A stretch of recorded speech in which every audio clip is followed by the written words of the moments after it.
I'd like to call the meeting to order. Please rise and join me in the Pledge of Allegiance. Pledge of allegiance to the flag of the United States of America and to the republic for which it stands, one nation, under God, indivisible, with liberty and justice for all.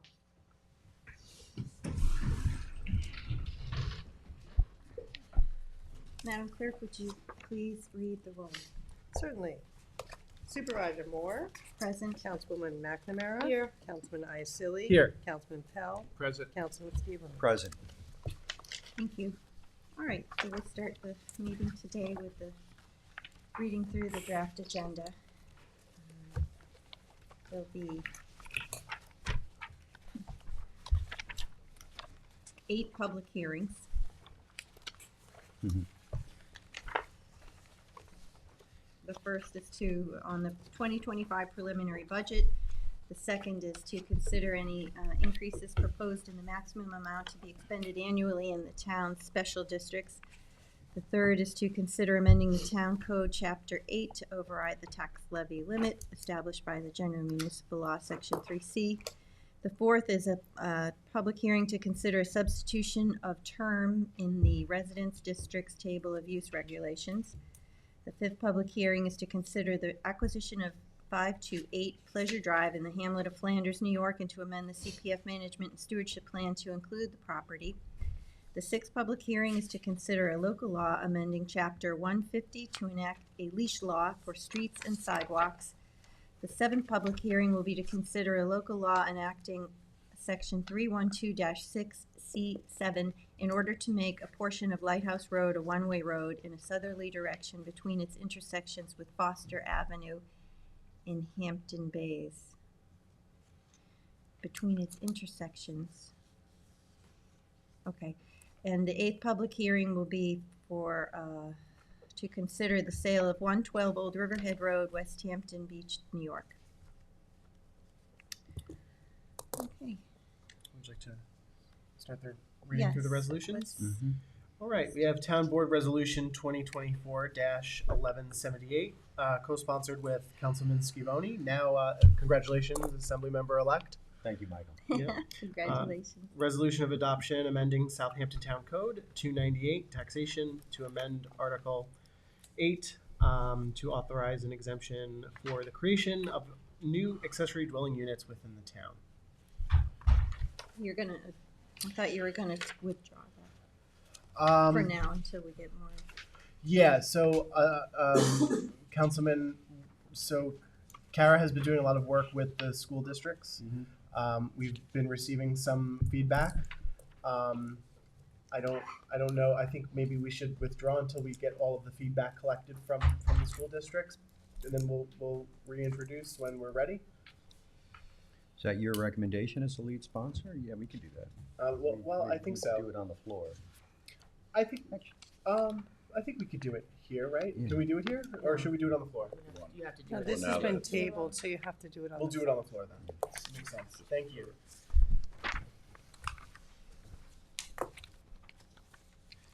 Okay, Town Board Resolution ID number 47876 to authorize purchases of cesspool cleaning using Suffolk County contract with Environmental Services, Inc. Town Board Resolution ID number 47942, co-sponsored by the entire board, to authorize purchases of industrial and commercial equipment and supplies from Choice Distribution, Inc., Fastenal Company, HD Supply Facilities Maintenance Limited, Home Depot USA, Inc., Lawson Products, Inc., and W.W. Granger, Inc., using Suffolk County contracts. Town Board Resolution ID number 47993 to authorize the supervisor to sign a contract extension for Tesla electric vehicles with Tesla, Inc. Town Board Resolution ID number 47899, co-sponsored with Councilman Schivoni, to authorize the supervisor to sign a contract extension for dry cleaning and laundry services to Hampton Bays. Town Board Resolution ID 47991, Authorize supervisor to sign contract extensions for embroidered and silkscreen clothing with NYSID, BSN Sports, Jonas Enterprises, Inc., Woods Men's and Boys Clothing, Inc., J&G Awards and Sports, Emergency Responder Products, and Fisher Signs and Shirts. Town Board Resolution ID 48018, authorize supervisor to sign 2024 contract with Suffolk County Office for the Aging to receive additional senior citizen nutrition program funding. Town Board Resolution 48053, authorize supervisors to sign a contract to amend with L.K. McLean Associate Engineer and Survey DPC to provide professional engineer service for the traffic study at the intersection of Lumber Lane at Maple Lane and Lumber Lane at Narrow Lane in Bridgehampton. Town Board Resolution ID 47994, co-sponsored with Councilman Pell, authorize supervisor to sign a contract extension for acceptance of Town of Southampton North Sea Landfill Leachate Wastewater with Clear Flow Technologies Incorporated. Town Board Resolution ID 47906, co-sponsored with Councilman Schiavone, authorize supervisor to sign a contract extension for furnish and deliver meter pits with Ferguson Waterworks and T-Minus Supply LLC. Town Board Resolution ID 47904, co-sponsored with Councilman Schiavone, authorize supervisor to sign a contract extension for maintenance, installation, repair of water mains with Roadwork Construction Corp. Town Board Resolution ID 47998, authorize supervisor to sign contract and extend for traffic line striping and traffic marking with Scenario Pavement Marking, Inc. Town Board Resolution ID number 47901, co-sponsored with Councilwoman McNamara, to authorize the supervisor to sign a contract extension for invasive vegetative control and removal with Coastal Commercial Property Management, Inc. Town Board Resolution ID number 48043, co-sponsored by Council Members Pell and McNamara, to authorize the supervisor to sign contract extension for roll-off containers with Monmouth Solutions, Inc. Town Board Resolution ID number 48048, authorizing the supervisor to sign a contract extension with Coastal Commercial Property Management, Inc. for irrigation maintenance and repair. Also, Town Board Resolution 47882, co-sponsored with Councilwoman McNamara, authorizing the supervisor to sign contract extension with Coastal Commercial Property Management, Inc. for landscaping services. Town Board Resolution ID 47898, co-sponsored with Councilman Pell, authorize supervisor to sign contract extension with J&M Dej, Inc. for vehicle fuel management system maintenance and installation. Town Board Resolution ID number 47879, co-sponsored with Councilman Schiavone, to authorize the supervisor to sign a contract extension with Gershow Recycling for removal of abandoned junk and decommissioned vehicles. Town Board Resolution ID 48002, authorize supervisor to sign contract extension with J Mill Management, Inc. for the 2025 summer season for a concession at Ponquag Beach, Hampton Bays. Town Board Resolution ID number 47880, to authorize the supervisor to sign a contract extension with North Sea Hardware for lumber and paint east of the canal.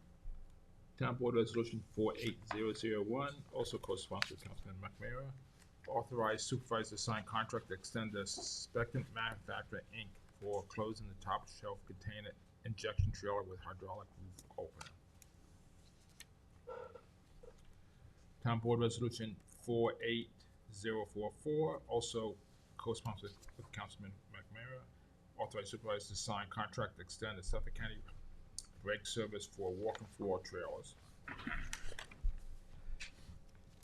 Town Board Resolution 48003, also co-sponsored with Councilman McNamara, authorize supervisor to sign contract to extend and furnish and deliver assorted oil, lubricates, grease, and lubricant LLC from West Hampton Order Supply and Grade A Petroleum Corp.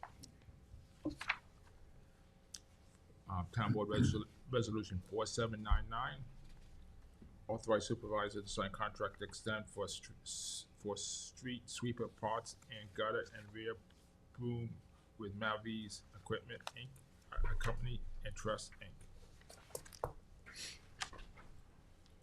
Town Board Resolution 48050, co-sponsored with Councilman Scavone, to authorize supervisor to sign contract with GEI Consultant Engineer, General Architect and Landscape Architect to develop a rare species survey location within Long Pond and Little Pond in Sag Harbor.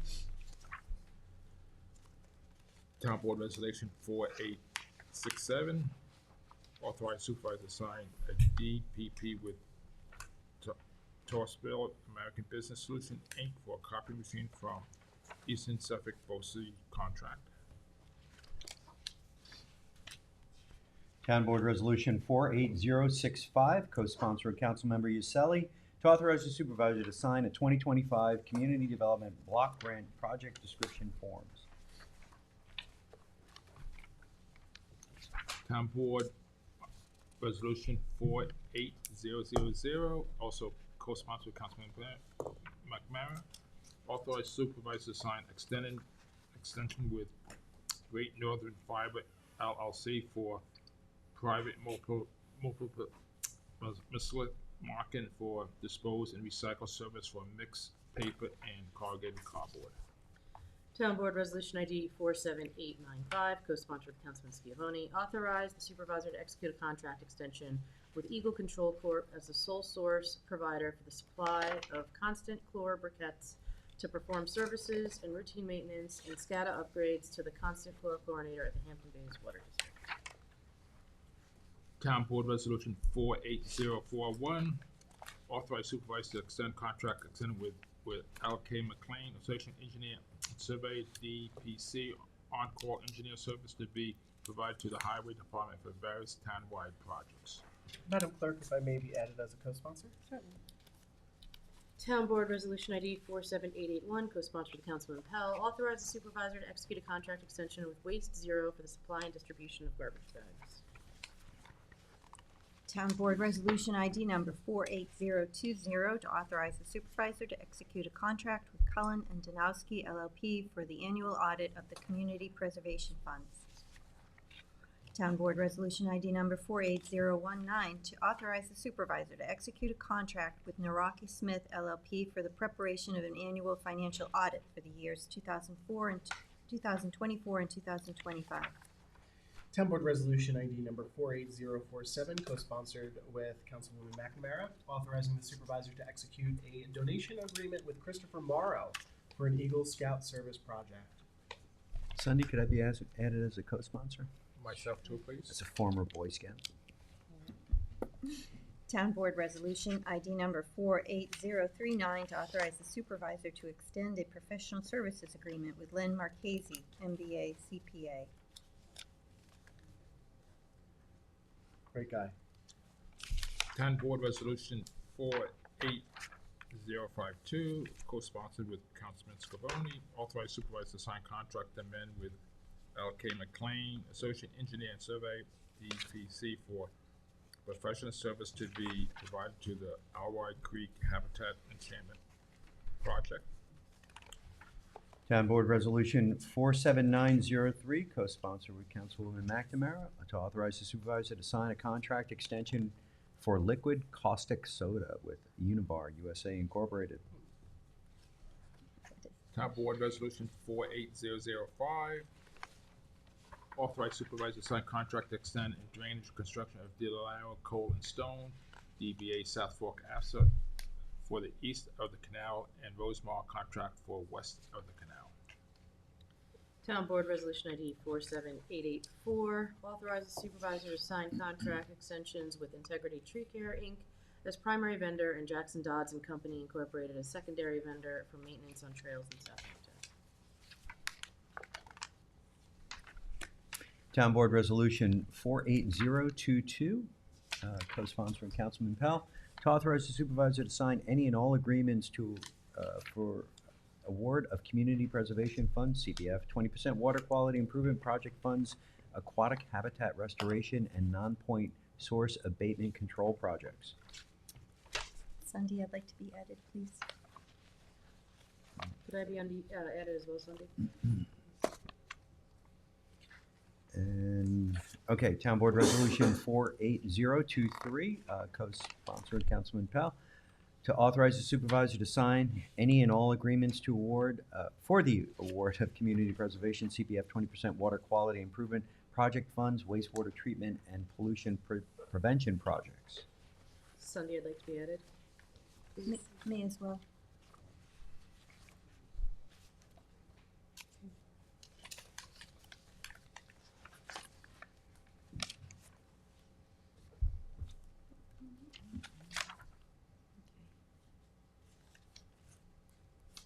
Town Mike. Board Resolution ID number 47865 to award and authorize the supervisor to sign contracts for fencing and stakes. Town Board Resolution ID number 48045 for the comptroller to purchase necessary workers' compensation insurance. Town Board Resolution ID number 47943 to recall and amend Resolution number 2024-1005 to authorize the purchase of computers for police vehicles from Island Tech Services LLC using Omnia Partners contract and New York State OGS contract.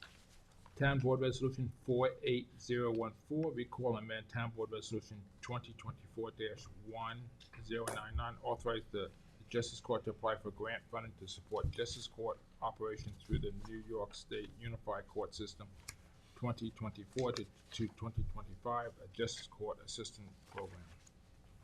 Town Board Resolution ID number 47878, the 2024 notice to bidders for replacement parts for Chevrolet General Motors.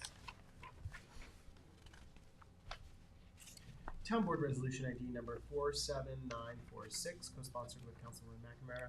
Notice to bidders for public bathroom cleaning. Town Board Resolution 47926, co-sponsored Councilmember Yaselli, to authorize budget modification to the Community Development Block Grant Program for fiscal year 2021.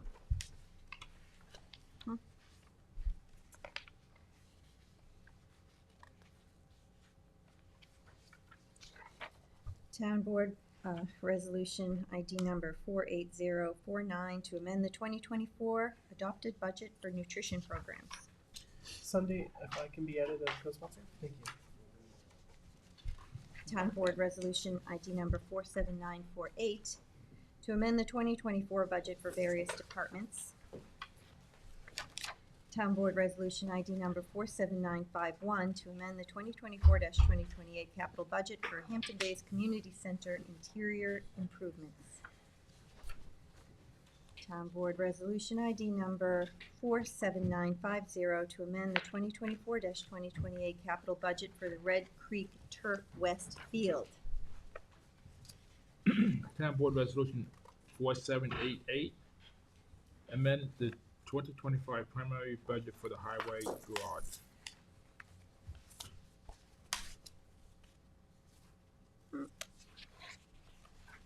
Town Board Resolution ID number 47705 to amend the 2025 preliminary budget for investigation and enforcement fee schedule.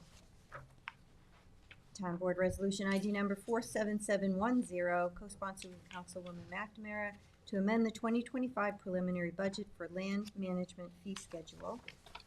Town Board Resolution 47962, amend the 2025 primary budget for alley premier and relate benefits for the senior just court clerk. Town Board Resolution 47966, amend 2025 preliminary budget for salary and related benefits for the Director of Housing and Community Services. You missed one. You missed one. I'm sorry, Tommy John, I skipped over you.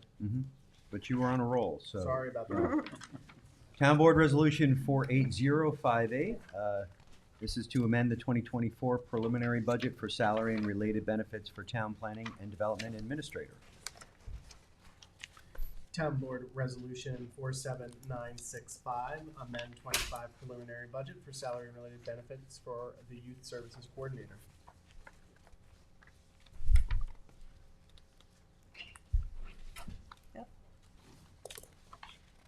Behind here. That's not Page 70. That's me.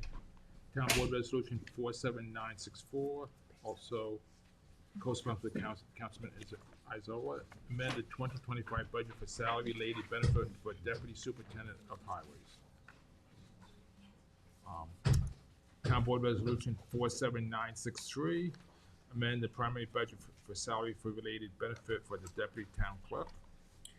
And Town Board Resolution ID 48057, amend 2025 preliminary budget for salary-related benefits for legislative aid positions. Position, not position. It should be position. Town Board Resolution ID number 47709 to amend the 2025 preliminary budget for various charts. Town Board Resolution ID number 47961 to amend the 2025 preliminary capital budget for the West Hampton Activity Community Center. Town Board Resolution ID number 47967 to amend the 2025 preliminary capital budget for estimated roll forward amounts. Town Board Resolution ID number 47954, which is a resolution of adoption amending Town Code Chapter 8 to override the tax levy limit established by the General Municipal Law, Section 3-C. Town Board Resolution ID number 47971 to authorize increases in the maximum amount to be expended annually in the Town of Southampton Special Districts. Cindy, could I be added as a co-sponsor? Town Board Resolution ID number 47968 to adopt the 2025-2029 capital program and the 2025 capital budget. Town Board Resolution ID number 47969 to adopt the 2025 final operating budget. Town Board Resolution 48015, co-sponsor Councilmember Uselli, a resolution to adopt substitution of terms of Residence District Table of Use regulations. Town Board Resolution 47701, resolution of adoption of a local law amending Chapter 150 to enact a leash law for streets and sidewalks. Page 98.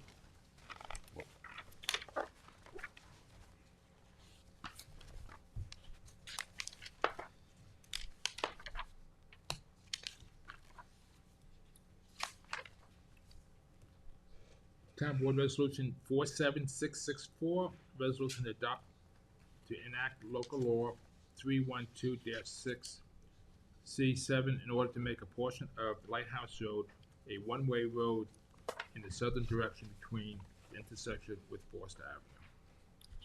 Town Board Resolution ID 47929, waive Parks and Recreation Facility use fee for Franca Trunk or Treat event.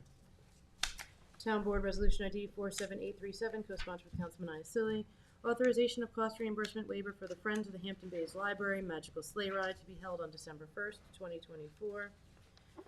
Town Board Resolution ID 47932, co-sponsored with Councilman Iacilli, authorization of cost reimbursement waiver for the East Quogue Fire Department Holiday on Main event on December 7th, 2024, from 12 p.m. to 7 p.m. Town Board Resolution ID 47952, co-sponsored with Councilman Iacilli, cost reimbursement waiver for St. Rosalie's Church Our Lady of Guadalupe Run on December 12th, 2024, from 1:30 p.m. to 3 p.m. These are going to sound redundant, but there's parks fees and there are, police fees, and there's different events actually, but they sound similar. Town Board Resolution ID 47978, authorized waiver of Parks and Recreation fee for 2024 St. Rosalie's Our Lady of Guadalupe Run. Town Board Resolution ID 47892, co-sponsored with Councilman Iacilli, cost reimbursement waiver for the Hispanic Apostolate Our Lady of Guadalupe Run on December 12th, 2024, from 1 p.m. to 4:30. Town Board Resolution ID 47869, authorized waiver of Parks and Recreation facility use fee for the 2024 Run with the Torch in honor of Our Lady of Guadalupe. Town Board Resolution ID 47930, authorized waiver of Parks and Recreation facility use fee for Hampton Bays High School Interact Club, Run is 1, 5K for Mary's Meals on November 23rd, 2024. Town Board Resolution 47872, authorizing the town board to erect a gate on town property at 1094 Middle Line Highway, Sag Harbor, New York. Could you just tell us what that is? I don't remember talking about that before. Yes, this is me actually. I was accompanied with Councilman Pell. We went to the Long Pond Greenbelt. They previously, the board had authorized, along with some support of the trustees, to put up some fencing to restrict vehicular access to the Long Pond trails. That had unfortunately some of those split rail fences that had been installed unfortunately came out. It's a little bit of a mystery like how they came out, but one of the issues here is to try to install something that can be added to restrict vehicular access during certain times of the year. So we want to make sure that people have access, especially the hunters, have access during hunting season. But in particular, during the off season, the Long Pond Greenbelt can be more apt to regulate the vehicular traffic. What kind of fence is it gonna have It's It's a metal gate. yeah, Gate, it metal is gate. it is a gate. Yeah, it's like a Opens and horse. They closes. call it like a horse gate or something like that. And it will be opened and closed by the police department, marine patrol. They we did include the police department in these conversations. We included marine patrol. In particular, Officer Rich Franks was involved in these discussions, and there's pretty much broad support for this measure between both the Friends of the Long Pond, the Marine Patrol, and all stakeholders there. So, very good, thank you. Yep. Town Board Mike, Resolution. before we Oh, go on that issue here, we had significant talks in the Long Pond Greenbelt about putting a gate on Town Line Road, just like kind of while we're here talking about it, because we did a significant cleanup during the Great East End cleanup. This is one of the places where people go up to the hill and dump their crud. And I know Day Date and then the Friends of Long Pond Greenbelt would love to have a gate there as well, just to kind of like bring it up to the Sure. board while we're talking about it. Mhm. It would include the Bridgehampton Fire District as well as the town of East Hampton. And the It's a good village thing of to Sag do. Harbor too. No, this is down significantly. It's in Sagaponic area. Okay. Okay. Will the fire department be able to get through, right? I believe it's a Yeah. fire road. Exactly. Okay, good. And they'll have keys.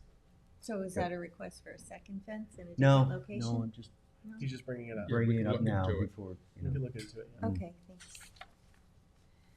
Town Board Resolution ID number 48008, which is the 2024 part-time salaries chart. Town Board Resolution ID number 47995 to accept the resignation of Brian Coriali, scale operator in the Municipal Works Department. Town Board Resolution ID number 47994 to accept the retirement of Tatiana Love from Assistant Senior Citizen Center Manager. Town Board Resolution ID number 47941 to appoint Christina Lombardi to Office Assistant in the Highway Department. Town Board Resolution ID number 48004 to appoint Michelle Morano Mendoza to the Justice Court Clerk, Spanish speaking in the Justice Court. Town Board Resolution ID number 47913 to appoint Sean Crenine to the Real Property Recorder 1 position from the Civil Service list. Town Board Resolution ID number 47931 to appoint a hearing officer. Town Board Resolution 47871.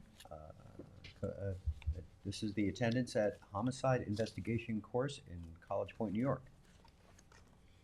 Town Board Resolution ID 47928, recall and amend Resolution 2024-1031, authorizing the sole assessor to attend the New York State Assessors Fall Conference. Town Board Resolution ID number 48040, co-sponsored with Councilman Scavone, notice a public hearing for the 2025 fire protection contracts. Town Board Resolution 47873, notice of public hearing to amend Town Code 90 entitled Smoke Prohibited Designate for non-smoking areas to include additional non-smoke areas being within 30 feet of in any direction and within public transportation vestibules or shelters, including those designated for pickup and drop-off areas at faculties that are open to the public. Bill, do you mind if I add myself to this? Yeah, go ahead. Sandy, could you add me, please? More the merrier. Do you want to get rid of one of those words, of or in? If you want to. Within 30 feet of, in any direction. Yeah, because it doesn't sound. Which one would you like? to In. keep? In. Get Do you rid wanna of be on in this? or keep in?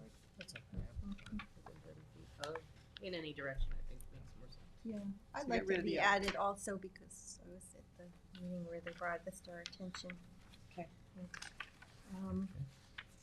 That public hearing will be on November 26th at 6 PM. Town Board Resolution 47974, a notice of public hearing to consider the adoption of the annual CPF pilot payment plan 24-25 tax year, and that public hearing will be on November 26th as well. Town Board Resolution ID number 47945, to schedule a notice of public hearing to consider the acquisition of the property located at 133 West Montauk Highway, Hampton Bays, New York. And that's also on November 26th at 6 PM. Town Board Resolution 47987, notice of public hearing to accept a deed of dedication for open space in connection to the planned residential cluster plan known as Tuckahoe Orchard at Tuckahoe. Town Board Resolution ID number 47934, co-sponsored by the entire board, to authorize the sale of real property located at 112 Old Riverhead Road, West Hampton Beach, New York. And I have 5 add-ons. Town Board Resolution ID number 48059, a notice of public hearing to authorize the acquisition of 1195 and 1253 Noyak Path in the hamlet of Bridgehampton, New York, and to amend the CPF management and stewardship plan to include the property. Town Board Resolution ID 48060, co-sponsored with Councilman Schiavone. Notice of public hearing to authorize the acquisition of fee title for the property located at 15 Lewis Road and the acquisition of enhanced development rights of the properties located at 17 and 19 Lewis Road, East Quogue, and to amend the CPF stewardship plan to include the properties. And that public hearing is on All 3 of them are on November 26th. 26th. Okay. Town Board Resolution ID 48064, co-sponsored with Councilman Schiavone. Notice of public hearing to consider the acquisition of a conservation easement and restrictive use easement for the properties located at 210 Clay Pit Road, Clay Pit Road landlocked, 1215 and 1355 Bridgehampton Sag Harbor Turnpike, and CPF management and stewardship plan to include the property. Sunday, I'd like to be taken off of as a co-sponsor with this one. On the 3rd one. Yep. Okay, Town Board Resolution ID number 48072, which is the warrant, number 21. Number 5 is 48084. Notice of public hearing consider and tackle of the town code article XXX11 as related to advertising non-conformant sand mines in the meeting certain criteria within the town of Southampton. So Councilman, since our work session, this was changed, Yes. and now they're all just gonna, all these sand mines are just gonna be amortized within 1 year?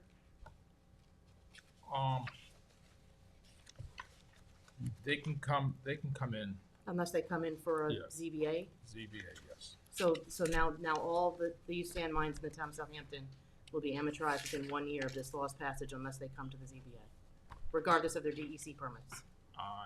Basically, yes. Okay.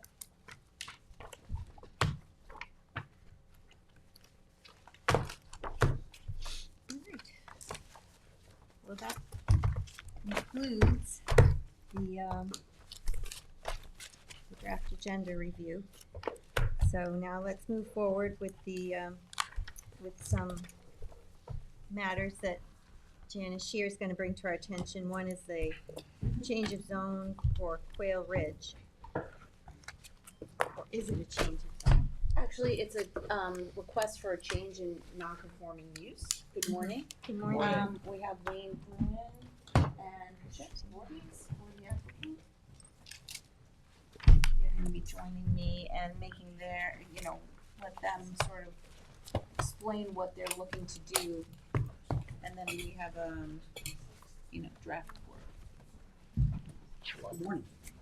Good morning, board members. For the record, Wayne Bruin, O'Shea Hudson to the room. Thank you for the opportunity. Janice, you want to give a little presentation? Yes, please. I did. The tradition, I'll take one and pass the rest down.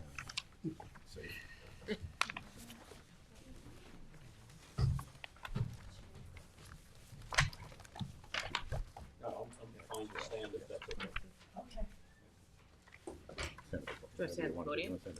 Yeah, let's stand at the podium. And Get used to Michael, that. thank you. So again, good morning, Wayne Bruin, O'Shea, Marcinson and Bruin on behalf of the applicant. The applicant is contract vendee to purchase certain land. The applicant is the Northwind Group. Principal James Tunis is here with us. The owner of the property is Sandstrom Enterprises, Inc., which has owned the property for well over 60 years or so. Our environmental planner is Nelson Pope and Voorhees. Chick Voorhees is here representing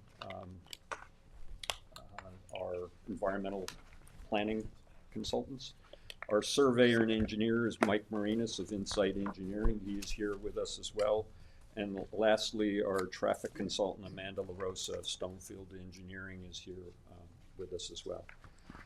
As Janice indicated, this is we appreciate the opportunity to appear in front of you for the requisite public work session for the application of a change from one non-conforming use to another non-conforming use. This is something that a few years back, rather than the zoning board reviewing such an application, it was transferred to the town board to consider. I think you've had an opportunity to review a couple of these type applications. I'm just going to give you a general outline of what's before you, then I'm going to ask Chick Voorhees to give you an overview of the existing conditions as well as our proposed site plan. We'll then ask Amanda to give you some highlights on the traffic conditions, and then we'll ask Mr. Tunis to give you some background on the Northwind Group and the proposed architecture that's involved.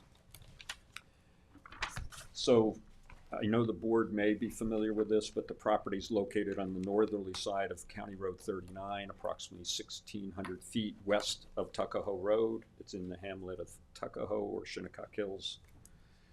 It consists of two tax parcels that are separated by a flagpole that serves a residential lot to the north. The lot area in total is 9.49 acres. The zoning, the front approximately 300 feet, you can see on the screen the red lines. The first 300 feet from County Road 39 is zoned highway business. And the rear portion is zoned R60. The westerly parcel, we'll call Lot 2, is about 15,000 square feet. It has a building which was approved by the zoning board in 1963 as a use variance to be used as a residence. It was used from the information we have as a residence for several years, and then various commercial uses, office type uses have occupied, and it remains basically designed and used and can be used as a residence. It is non-conforming for the highway business zone. The rear portion of the property in the R60 zone is improved with several buildings, two main buildings. Its COs are listed as a resort motel, which has 24 units in it. There are some that may have a couple bedrooms, but most of them are single bedrooms.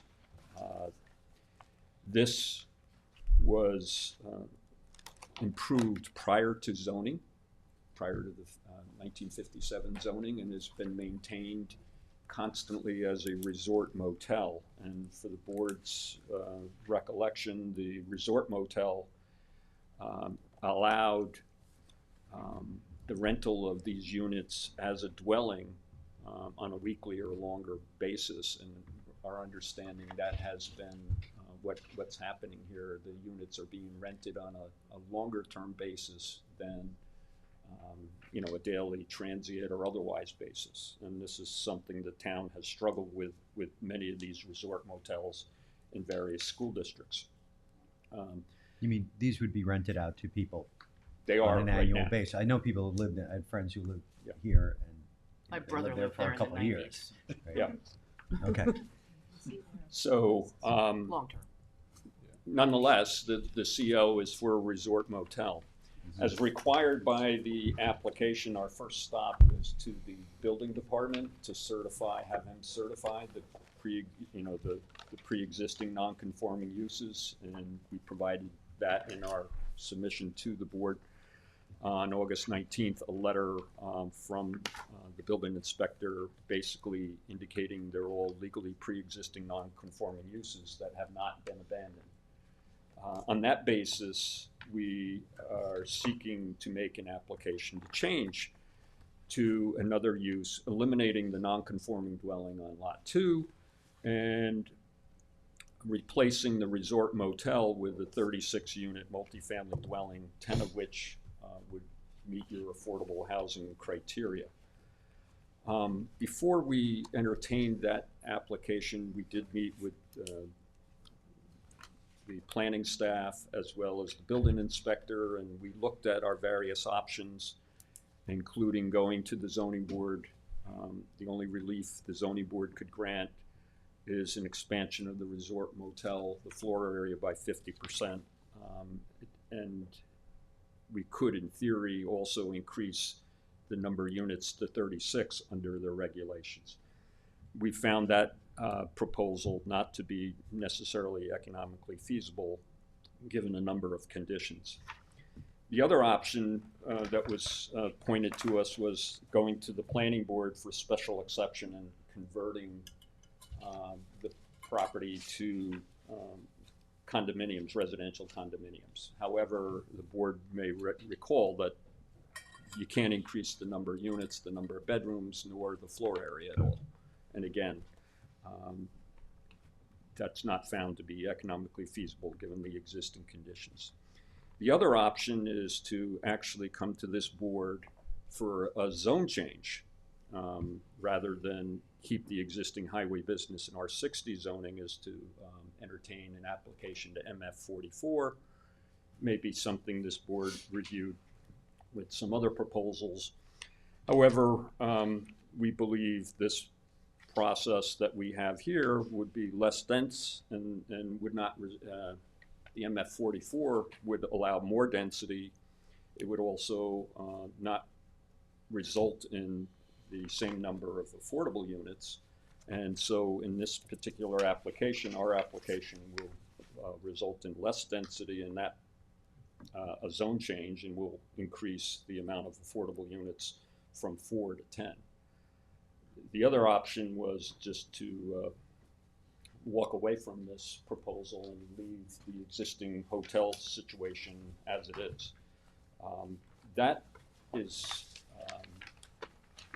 essentially all I have to say. I would ask Chick now, and there are plans on the table. We did give you a little handout that he may refer to that shows you some of the existing conditions and our proposed site plans. They are part of the application. We did also submit a planning analysis, and we look forward to having the staff's input and this board's input on the application. So, Chick. Great, thank you, Wayne. Good morning, everyone. I just want to indicate I'm Chick Voorhees of Nelson Pope and Voorhees, representing Northland here today. And we did prepare the planning and zoning analysis. It looks like this. It's dated July 25th of 29th of this past summer. And it includes a number of the items that Wayne made reference to. Appendix A has the COs and compliance and deeds and so forth, as well as other supporting information. I think you have a sense of the location of the property and the surrounding area based on the aerial photograph that Teresa has up on the screen, which is very helpful. Mike Marinas is here from Insight, and he prepared the site plan. I'm just going to briefly go through that. It includes an access road off of CR 39. That access will have a restricted southbound out of the property turn onto CR 39. So it's only right in and right out, as well as a westbound on 39 left into the property. and Amanda's here to discuss that in more detail. But that's a change from the existing condition, which is an unrestricted full access. The site plan shows 18 buildings, so there's 2 units in each building.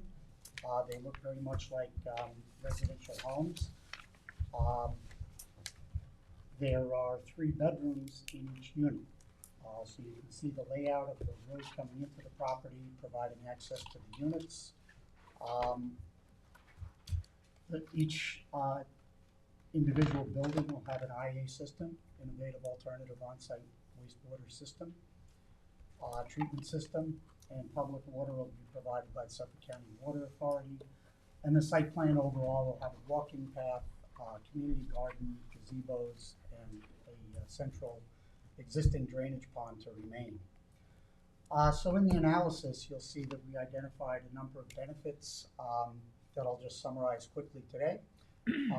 It does change a non-conforming use from an antiquated motel to a newly developed site plan. You can see in the photographs that are in the handout today the existing condition. The motel buildings are larger than a single-family residence. They have larger parking areas, and I would characterize them more like a commercial use than residential. The proposed buildings will look residential. They'll be attractive in design, and you can see, again, some of the images in the handout as well as on the cover of the planning and zoning report that identifies what they'll look like. The access will provide an improvement over the current condition. We had had some tax projections done, which are included in the last appendix of the report that identify about $283,000 in total taxes, of which, as you know, most of it goes to the Tuckahoe Union Free School District. We looked into comprehensive plan and feel that it's in conformance. It provides quality housing opportunities in the town. The site plan is designed in conformance with MF 44, which is actually one of the 3 criteria that we went through in the report.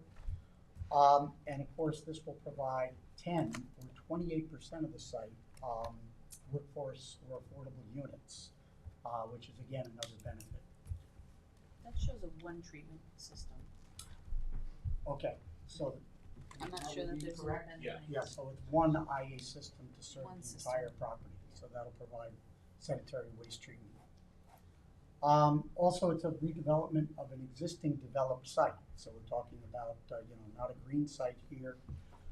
We looked at land use compatibility. If you look at the surrounding area, which you're familiar with, I believe that this is very much in character and fits in terms of land use compatibility. And we also go through each of the criteria under 330-185.1A, 1, 2, and 3, which I don't need to go through in detail, but I've summarized and are covered in the report.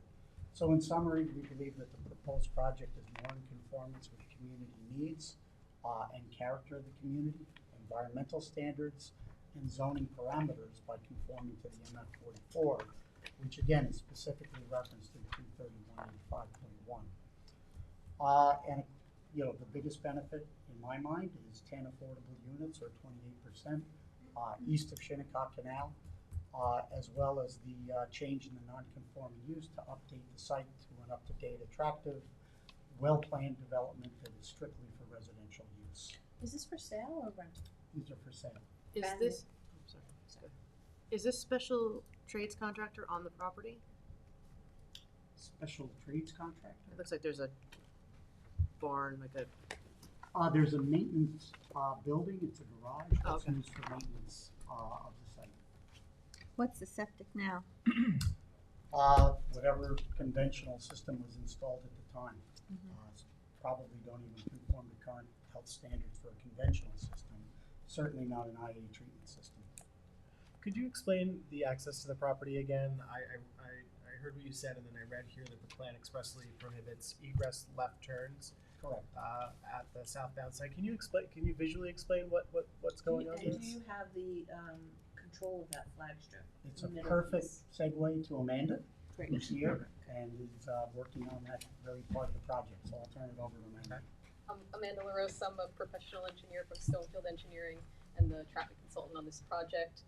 As part of this project, we did evaluate if there were any options for alternative access for this project, but based on the configuration, the only frontage is along the county road. So in the proposed condition, we're looking to eliminate left turns out of the driveway as a safety measure. So there is a two-way left turn bay along the frontage, so residents would be able to use that left turn bay to make a turn into the property.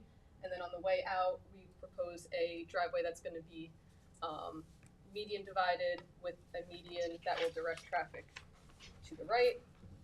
Let me show you this plan here. So this is a median, a physical median that will guide traffic to the right. So the only option on the way out will be right. On the way in, you can use the two-way left turn lane to make a left in, or of course a right turn in. Okay. And this is a county roadway. We did meet with the county back in the spring. We performed a collision analysis. We did not identify any notable collision patterns with the current residential development that's there. However, the county is in agreement with our assessment that eliminating left turns out of the property would be a safety enhancement. But you can, if you're headed east, make a left into the property, is that what you Yes, yes, there's a left turn bay that's along the frontage there that you'd be able to use to queue up and wait for an opportunity. It's already there, you can see it in the. Yes, it's an existing left turn bay.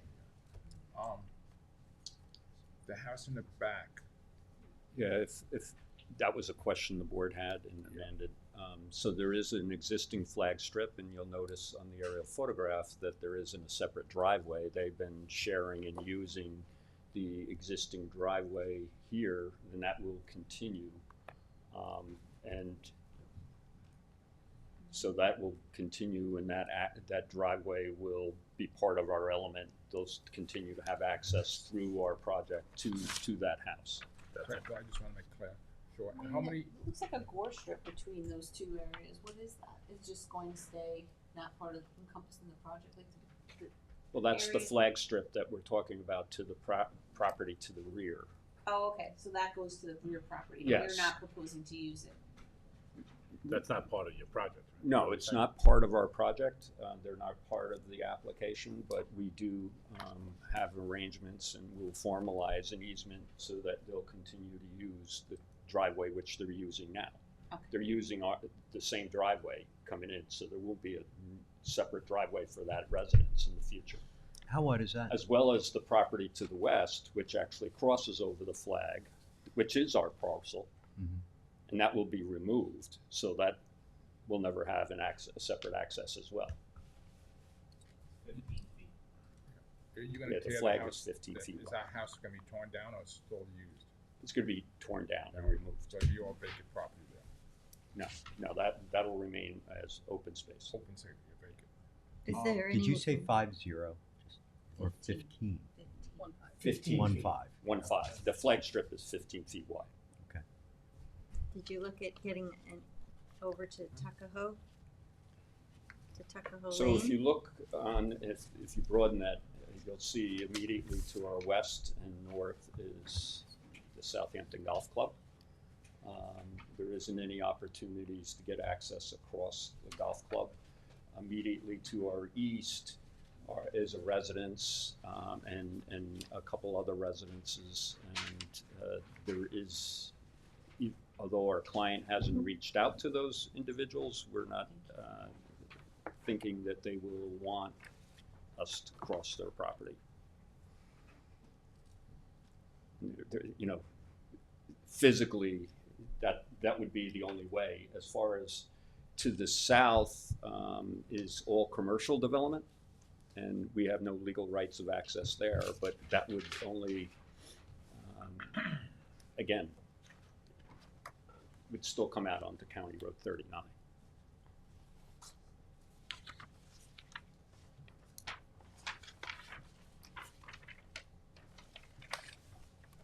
How many fire hydrants are you gonna have up there?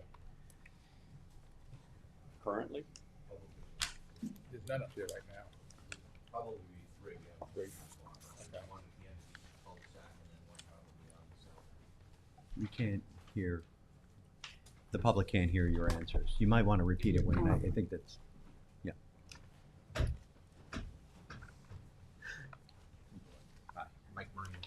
I would anticipate three 3 hydrants, one on the end of each of the 2 cul-de-sacs that we're proposing, and then one on the south end of the site. Thank you. Thank you. To the public, it sounds like murmuring I in the room. understand. So just about going, when you leave the place and you make a right, is it a sharp right, or is it gonna be, you're gonna have a speed up? It'll be a pretty gentle right, so we have a radius basically to turn into the lane, and then you'll enter right into the. So you have, lane of traffic. they have time for people to be able to see. Oh yeah, I mean the driveway throat is substantial. There wouldn't be no issue with waiting to make the turn if you couldn't find a gap right Can I away. see that for a second? I think it's a beautiful plan, and, you know, that obviously the 10 affordable units is a great feature. If this was on any other road in the town of Southampton, I would be, where do we sign? 39 is an issue though, and I you know, I would defer to you about this, Michael. I believe that at the traffic task force, there was actually a request or talk of a building moratorium on 39. There was a discussion, but I believe, Janice, that discussion examined specific types of parcels, correct? Yes, this Um, parcel was not one of them that was identified. It would be a limited moratorium on you, while you consider if you wanna change or implement any of those recommendations on those given parcels. That's it. And And you that's- can, and it could be fairly quick, because you could be like, no, we don't wanna do that. Right. Even though, you know, whatever the plan is recommending, you can look at it now 2025 eyes and say, yes, this is still makes sense, or no, we don't wanna do that, or, you know, weigh it out, but just for those specific parcels that had recommended changes on. And what were some, can you go through it was like, what were some of those parcels that we discussed? Can I ask a question about this project before we get Yeah, into the yeah. 30? Just a couple of numbers, and this is Yeah, quick, yeah. Councilman. Currently, there are 24 units on the property, and each unit is 1 bedroom, right? 3 bedrooms. No. Right, The you said- proposed is what? three. The proposed are 3. Currently, So there are a few units I understand that may have 2 bedrooms, but I believe the majority of them are 1 bedroom. okay. 3 bedroom. Right. Oh, correct. No, the current existing, right, as far as bedrooms, anywhere between 24 and 36 units, roughly, right now. So you're proposing 36 units, 36 buildings, 2 units each. 8. Oh, okay. Good. Yeah, I do 36 have that right written down. 36 units. Right, yes. 36 units. Okay, so that's 72 bedrooms, right? Two each, and then 5 of the buildings will be designated as community or affordable housing with 10 affordable units at 20 bedrooms of affordable. Do I have those numbers correct? 30 bedrooms. The affordable will be 3 bedroom as well. 3 bedrooms. Oh, they're 3 bedrooms, not 2 bedrooms. 3 Correct. bedrooms. 3 bedrooms.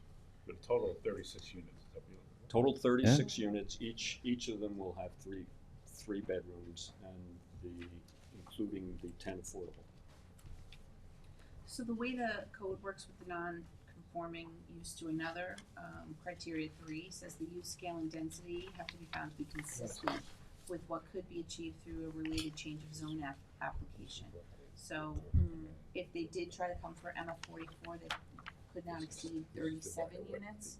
But I just wanna note that I don't know that that's the final yield is 36, because there's some wetlands and there's some flagging that needs to be done. So there's some wiggle room that there has to be, because I don't know that they can meet the setback. And I just Okay, wanted, you so aren't at 36 units, if I could get just finish this point, again, quick. At 36 units, at 3 bedrooms each, right, that's 102 units. 102 bedrooms. Bedrooms. Not, thank you. And Okay. just worth of note, you're not currently the property owner, you're looking to. We're a contract Mhm. vendor. Because I just want to be completely honest, I just don't, you know, it's going to be a lot. I know the county is still looking at 39 through their study for safety, and I mean, we're even talking about, I've been just having conversations with them about making this a limited access roadway and getting rid of that turn lane, so I would be very, very, very hesitant to put this kind of density on this site right now, and I understand that there's currently, you know, a number of units there, but to increase it to, as the councilman was saying, 102 bedrooms on this site. 108, I think. I don't know that I Yeah, would. I'm just- And I'm just trying to be completely honest with you before you go down this road of this process and find out that, it's too much. Because I know you have to make money and it has to make certain numbers. And I'm just trying to be completely transparent and open that on, like I said, any other road in the town of Southampton, I'd be all over this, but on 39, I don't know.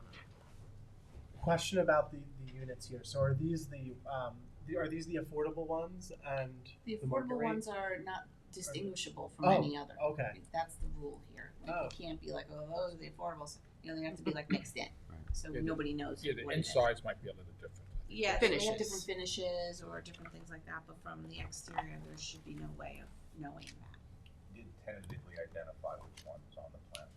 Yeah, good. We do want them on the plan because then the planning board can make sure that they're The end there. evenly dispersed. And the 20 affordable housing theoretically would go through our The housing program for lottery and It can, but this might be a good opportunity to introduce Mr. Tunis, who can come up and just give a little background on North Wind and other projects he's done and what he has ideas for who would manage the affordable units. Sure, Could be. thank you very much for allowing me to speak today.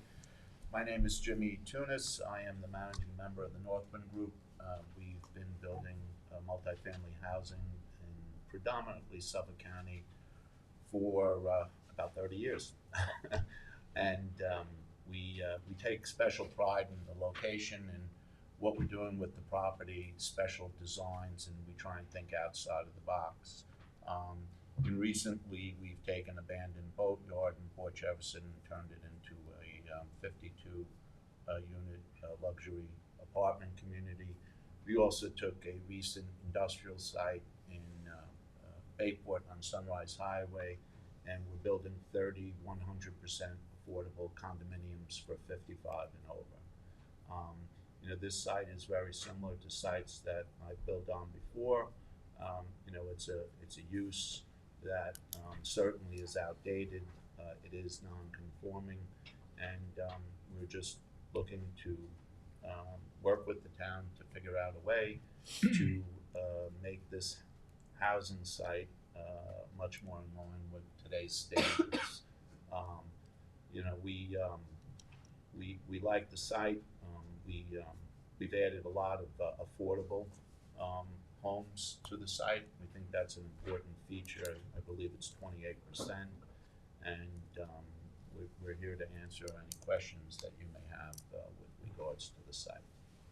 On the affordable units, they're gonna have to pay the same monthly fee, maintenance cost as, They would actually, we would work out a system where they would pay less Okay. than the market rate units. We work with the Long Island Housing Partnership right now. They are marketing, and we allow them, and we would work with the town. I understand that there's a town division. We've actually had conversations with them, I think. we have a buyer benefit program that home ownership goes into this program and it stays in the program in perpetuity. Great. Is that okay? that's very important. Yeah. Thank you. You're welcome. So, way our client has looked at it, and obviously, we look at this as an opportunity to do something with the nonconformity and do something on County Road 39 at some point, and I would ask the town board to think about this, is that at some point, somebody will come before this board to redevelop this property. We think our client has the wherewithal as well as the best project in mind, of course, subject to your consent. We understand County Road 39 issues. At some point, the only issue here for us is how we're gonna access and how does that influence. If they end up putting a median, it's gonna end up right turns in, right turns out. There won't be a left turn. At some point, you're gonna have to deal with that up and down the highway. How do people going eastbound or westbound get to go left turns? So there are gonna be turnaround areas somewhere along the way. Being that this is not a commercial grocery store or something like that, I think the residents in the future would be able to, deal with that. Frankly, that they'll have to do that. And in the interim, because we all hope that something will be done with County Road 39 sooner than later, but in the meantime, we can make a situation much better. Substandard housing, perhaps they're providing impacts that arguably from the town standpoint, this should be a transient resort motel, not putting school-age children or anybody else into the school district. Here, that's not going to happen with residents, as you do have affordable housing. You got a different tax base that Tuckahoe's been screaming for. There's opportunities here, and I think that's what we got to look at this carefully. But we do appreciate and understand the whole traffic issue, and we can try to do the best we can with that access. But beyond that, it's like, if this doesn't happen with us, what will happen in the future? And I think the town board should look at that, because the hotel is non-conforming.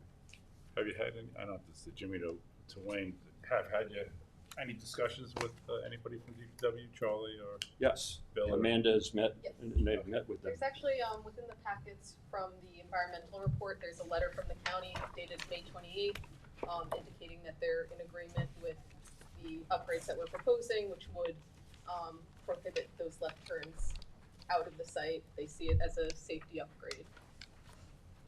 The highway department did that, right? The Department of Public Works. So you would make a right, and then if you have to go back east, you turn around at that, in the road area, like where that turnaround is. Precisely. What about the current residents? Okay, Do there's- they just stay till the end of their leases? Those residents are on a month-to-month lease. We've gone through this before. We definitely will try and help them find alternative housing. Maybe some of them will end up buying one of the affordable homes in here. We would work with them though. Obviously, this process would take a while. We would do our best. Be a lottery, Jim? You work with Long Island Housing Partnership for the 10 units Yeah. lottery system? Yeah, that's what they would do, and they would advertise, and everyone goes in a pool, and then they pick a lot. It's actually quite exciting when it happens, because people, get this opportunity, which, especially out here east of the canal, would be great, I believe. And just to go forward on this traffic situation, and I don't want to beat a dead horse, but right now people can come out there and they can go left or right. So with the improved parcel, they can only go right, and I think that's where the trouble is, coming out and going left. I've visited the site numerous times, and that's where I see the biggest problem, is coming out of that community and going left, which you have, at least 24 people a day coming out of there and making a left. So it is a dangerous situation, and I believe our new community would help make 39 more safe than it currently is. So I agree that what Wayne said, that it would be a positive step on the 39 traffic situation. Janice, I have a quick question. Can you just put into focus what the potential, we kind of got into it a little bit, what is the potential possibilities of how that parcel could be developed outside of this particular, what could the public see in the future potentially?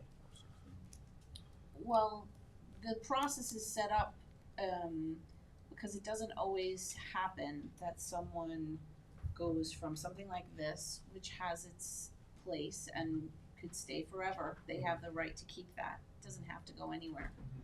To moving to, the underlying zoning is R60, that would be the as of right, but this is the as of right, technically, right now. So, you have a process that allows you to go from one non-conforming to another, moving the use gradually toward the conformity. So you're moving from a resort motel, as they've testified to you, to a residential use, strictly, single family home ownership, which is the intent of the R60 zone. That is what it is. So they're moving toward that use, albeit that there's more density, associated, there's plus 12. So they're actually, Right. this potential project actually satisfies the zoning. More so. It does in the sense that it is the right use for the district. So it is a single-family residential use. It's that it's, the amount of them are more, right? But you have a right, they have 24. They're proposing to add as much as 12. We're saying, well, let's see how the wetland setbacks work out. You may only end up, That might cut it back. cut it back. But you'd have to get in the process. We're not gonna do all that without knowing whether or not you want to engage in this process. Right. Yeah. Does that help answer your question? Yep. So, and to help the other people out who are watching, so if there is setbacks more than what it is right now, the units, instead of 18 units, might be 17 units or 16 units. Well, right, they're asking for plus 12 on top of so they have 24. Yeah. And they're asking for 36. Is it gonna work out to be, I don't wanna throw out numbers because I'd rather them be tied to an analysis. Yeah. But I would expect that some units maybe have to not be there if there's a wetland setback. Okay. But we'd have to have it flagged and know where that Yeah. setback is and then look at the design to know how many less. You could say, well, we're not entertaining any more than X. Or you can say, we're entertaining it, but, knowing that what I'm telling you is that I don't know that they'll be able to realize the full 36. We're better off waiting for the setbacks. Well, no, you can say, we'll elect to consider it, and then they will put in the applications, and then we'll flag it, and they'll, come in with the formal application. So that's how it works, and that comes through the process. If you wanted to say, well, we're not entertaining anything more than, whatever number, then you can say that too. That's happened before, but what are you basing that on? It's just all slightly arbitrary. So, we like to base it on more than that. So, hopefully that's not more confusing.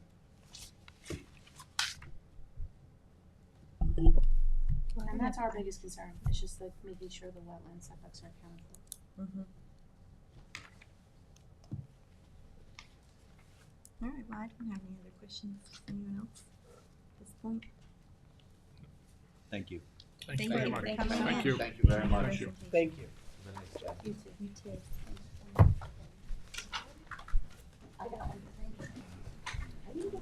Bill, this is yours. Oh, that's there. Thank you very much. Thanks, Wayne. Janice. Janice. Janice, this is theirs, I think. Oh, sorry.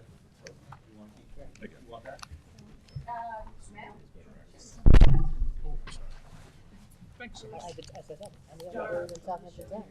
Great, Yeah. and it doesn't, Thank you. none of that shows the hill and the road curvature. Not only. Thank you. So, yeah. All right, we're seeing yeah. a lot because there's a lot of people who are like, I'm coming in with a lot of different ideas. Well, our next topic is the North Sea Community Housing, and Curtis Highsmith, our Executive Director for Southampton Housing Authority, is here with us today. Hi, come on up, Morning, Curtis. Curtis. One, Curtis. All of you have an opportunity today at least to enjoy the outside because it's been beautiful. I don't know what's going on, but I don't think it's likely that we're gonna get out today. no. Unfortunately. Do you need answers? I've heard about the wobbling legs here. Yes.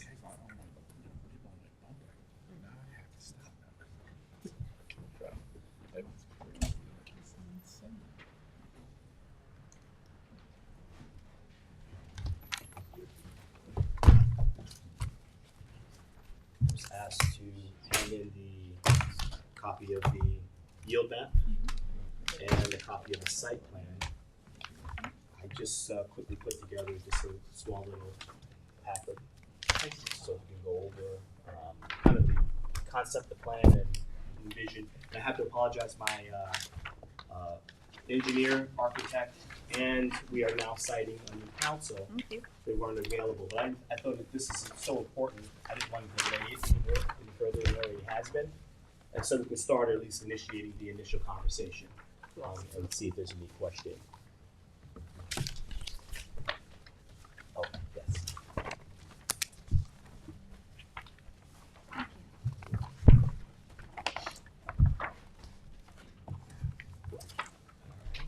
Yeah, the floor is yours. Maybe, Okay. yeah, we'll go with the presentation and then we'll talk about, any questions.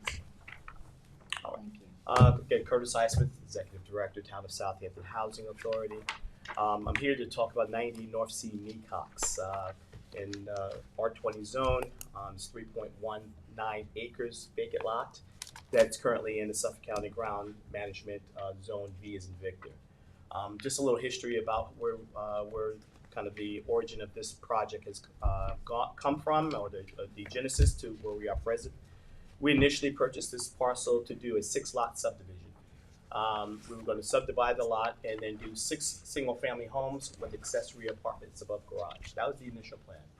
I had our engineer go to the health department, make a determination of what was required or needed.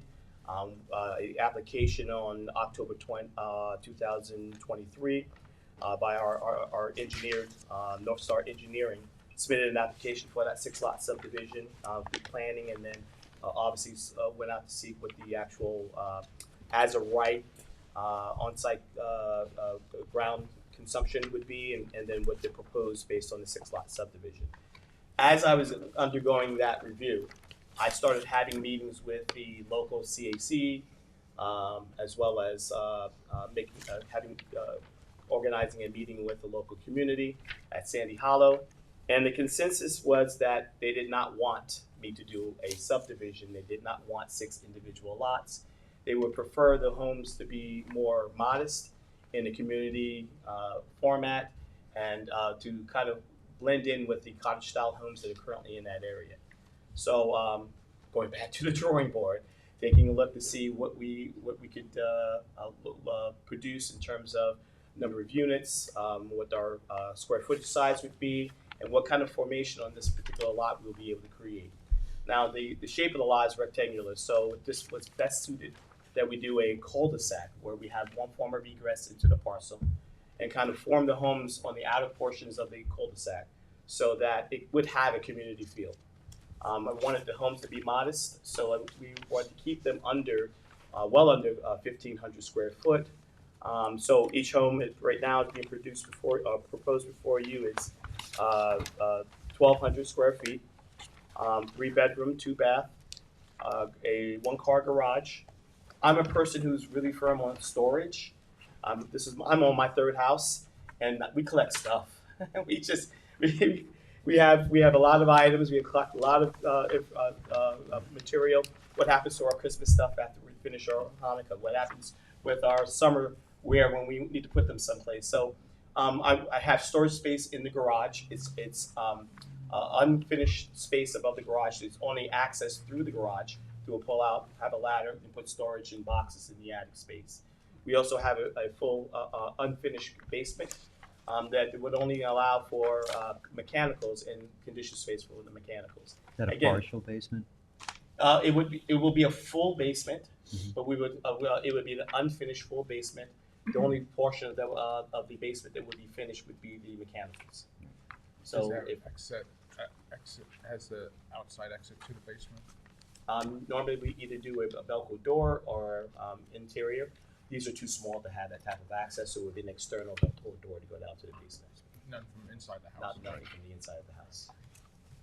And over the garage, how big a room is it? Could down the way could people put up? Because of the pitch of the roof, ceiling heights are extremely low. Okay. And so they would not be able to create habitable space in the attic. Or not at least above the garage. Okay.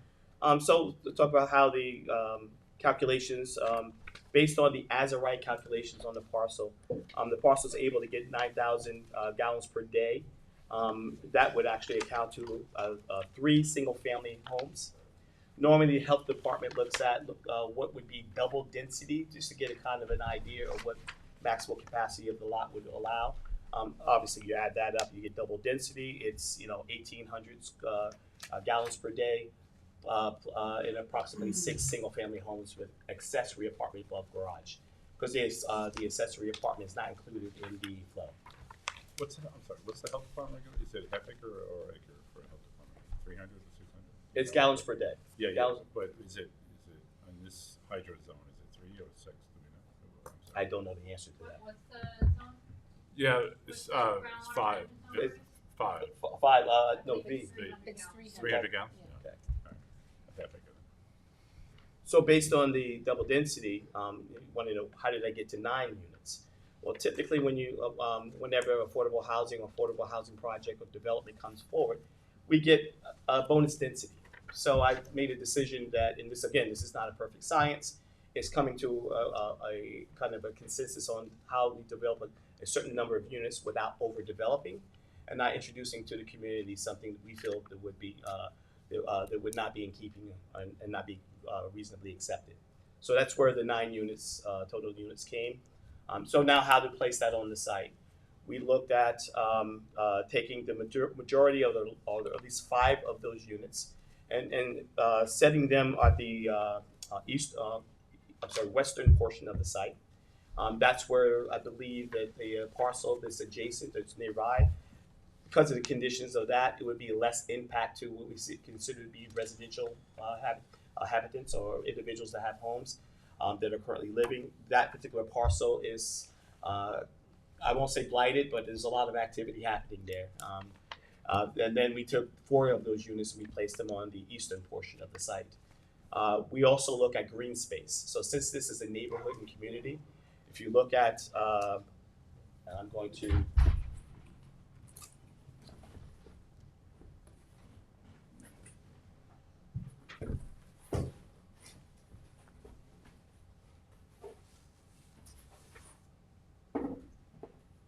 so as I stated, we wanted to put the majority of the 5 homes towards the parcel that's closest to, I believe, a parcel that I believe that they have cargo ships and containers, and there are a few things in the back there, but it wouldn't be a huge disturbance to a residential community overall or neighbors. But on the eastern side, where there are 3 flag lots, we put 4 units. That would not, so there wouldn't be such a large impact to a residential community, but it also wouldn't be over dense for that particular area for these 3 parcels. I'm always firm on green space, so at the rear of the property, we kept that unfinished green space at some point in time in the future, probably looking at CDBG funding to get some type of recreational area, whether it be a playground or whatever we were able to get at that particular time. But also it leaves less impact to the neighbors at the rear of the property. We won't be impacted by new home growth in the rear of the parcel. More importantly, for the families living here, it gives the children to play further away from North Sea Mecox and have more of their activity happening towards the center of the lot. So that's kind of the mindset behind the configuration and why we have the lots created in that manner. On top of that, what we are doing is this is going to be a lottery. We will be able to issue these obviously out as a first-time home buyer program. I'm really looking for this to be 100% real, true affordable. That's 80% area median income and below. I would love to be able to hit the mark at 60% or below. East of the canal, it's impossible to happen. But we are able to get the type of funding I believe that we're going to get on this project several times over the last few weeks. I've had Suffolk County out here looking at our various projects, including Watermill. I had them also looking at this site. I had New York State out here. They're really excited about the type of opportunity, real true low income or affordable opportunity or project east end of Long Island. So there's a lot of money that's probably going to be allocated to make sure that we can keep this as affordable as possible. And what kind of grants from New York State are you looking at? Do you know? It's the AHC, County will be home funds, and then there because we are doing each one of our units that we've ever built, and I'm sure those that have been to the Riverside sites know that our homes, we build them 80 American for Disability compliant. We always create kind of like a front deck that accesses as a ramp. We build it at grade. We also have interior that anyone that has mobility limitations are able to access our homes independently. There's funding out there for there too. So we may be able to get additional funding for infrastructure to assist with the ADA compliant units. Thank you. And how does Southampton, we're currently looking at being a pro-housing community, and how would that fit into the possibility of getting these grants? That pro housing it doesn't help. For the pro housing requirement, it's more downtown revitalization or large grants that would enable us to receive large groups of funding. It will affect the home fund funding. It will affect some of the, for example, Riverside. That's where it would be worse. In worst case, that's what it would affect us the most. In Riverside, where we are looking for revitalization money and funding, and we spent a ton of money, obviously getting the infrastructure and septic, we would not be awarded that downtown revitalization money. For It's not being Riverside, but used. for this, For this, home your funds would answer, be, it wouldn't, doesn't I don't matter. believe it will hinder it, Okay. but it would be challenging. And because what ends up happening is that we're limited. Southampton is unique. We're not a community that will ever have 20, 30, 40, 50 units at a spot. Those are our caps. So to even look at possibly getting a 30 unit complex anywhere is difficult. Normally, typically, the funding becomes very competitive in other regions like Brookhaven, Westchester County, Islip. And so when we go for state funding, it's a point system for each one of these funding mechanisms.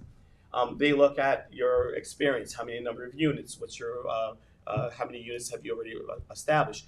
Are you green initiative? Your design details? They look at all these different measures to accommodate what the point system is. Pro housing is one of those point systems. So it's not that I won't say it will eliminate us from being awarded, but it makes it challenging because that's one of the appointment systems that were enabling us to maybe have New York State look outside of the fact it's only 9 units, whereas another community has a 15, 30 unit complex or subdivision. Right. Chris, if you're doing this multifamily structure with no subdivision, what's the ownership? Southampton Housing Authority will own the land. So we will maintain the land. The ownership would be either under a cooperative agreement or what's called a public unit development or PUD. It enables us to have full ownership, create a homeowners association. There will be obviously a homeowners association fee associated with that. They'll go towards maintenance, maintaining the grounds, snow removal, garbage, but also under this homeowners association agreement, it gives us a little bit more of oversight. We're able to define in the contract conduct on site, occupancy, make sure it's a full-time occupancy, ensuring that you can't lease out the units, you can't make improvements to the unit unless you get prior approval from the housing authority.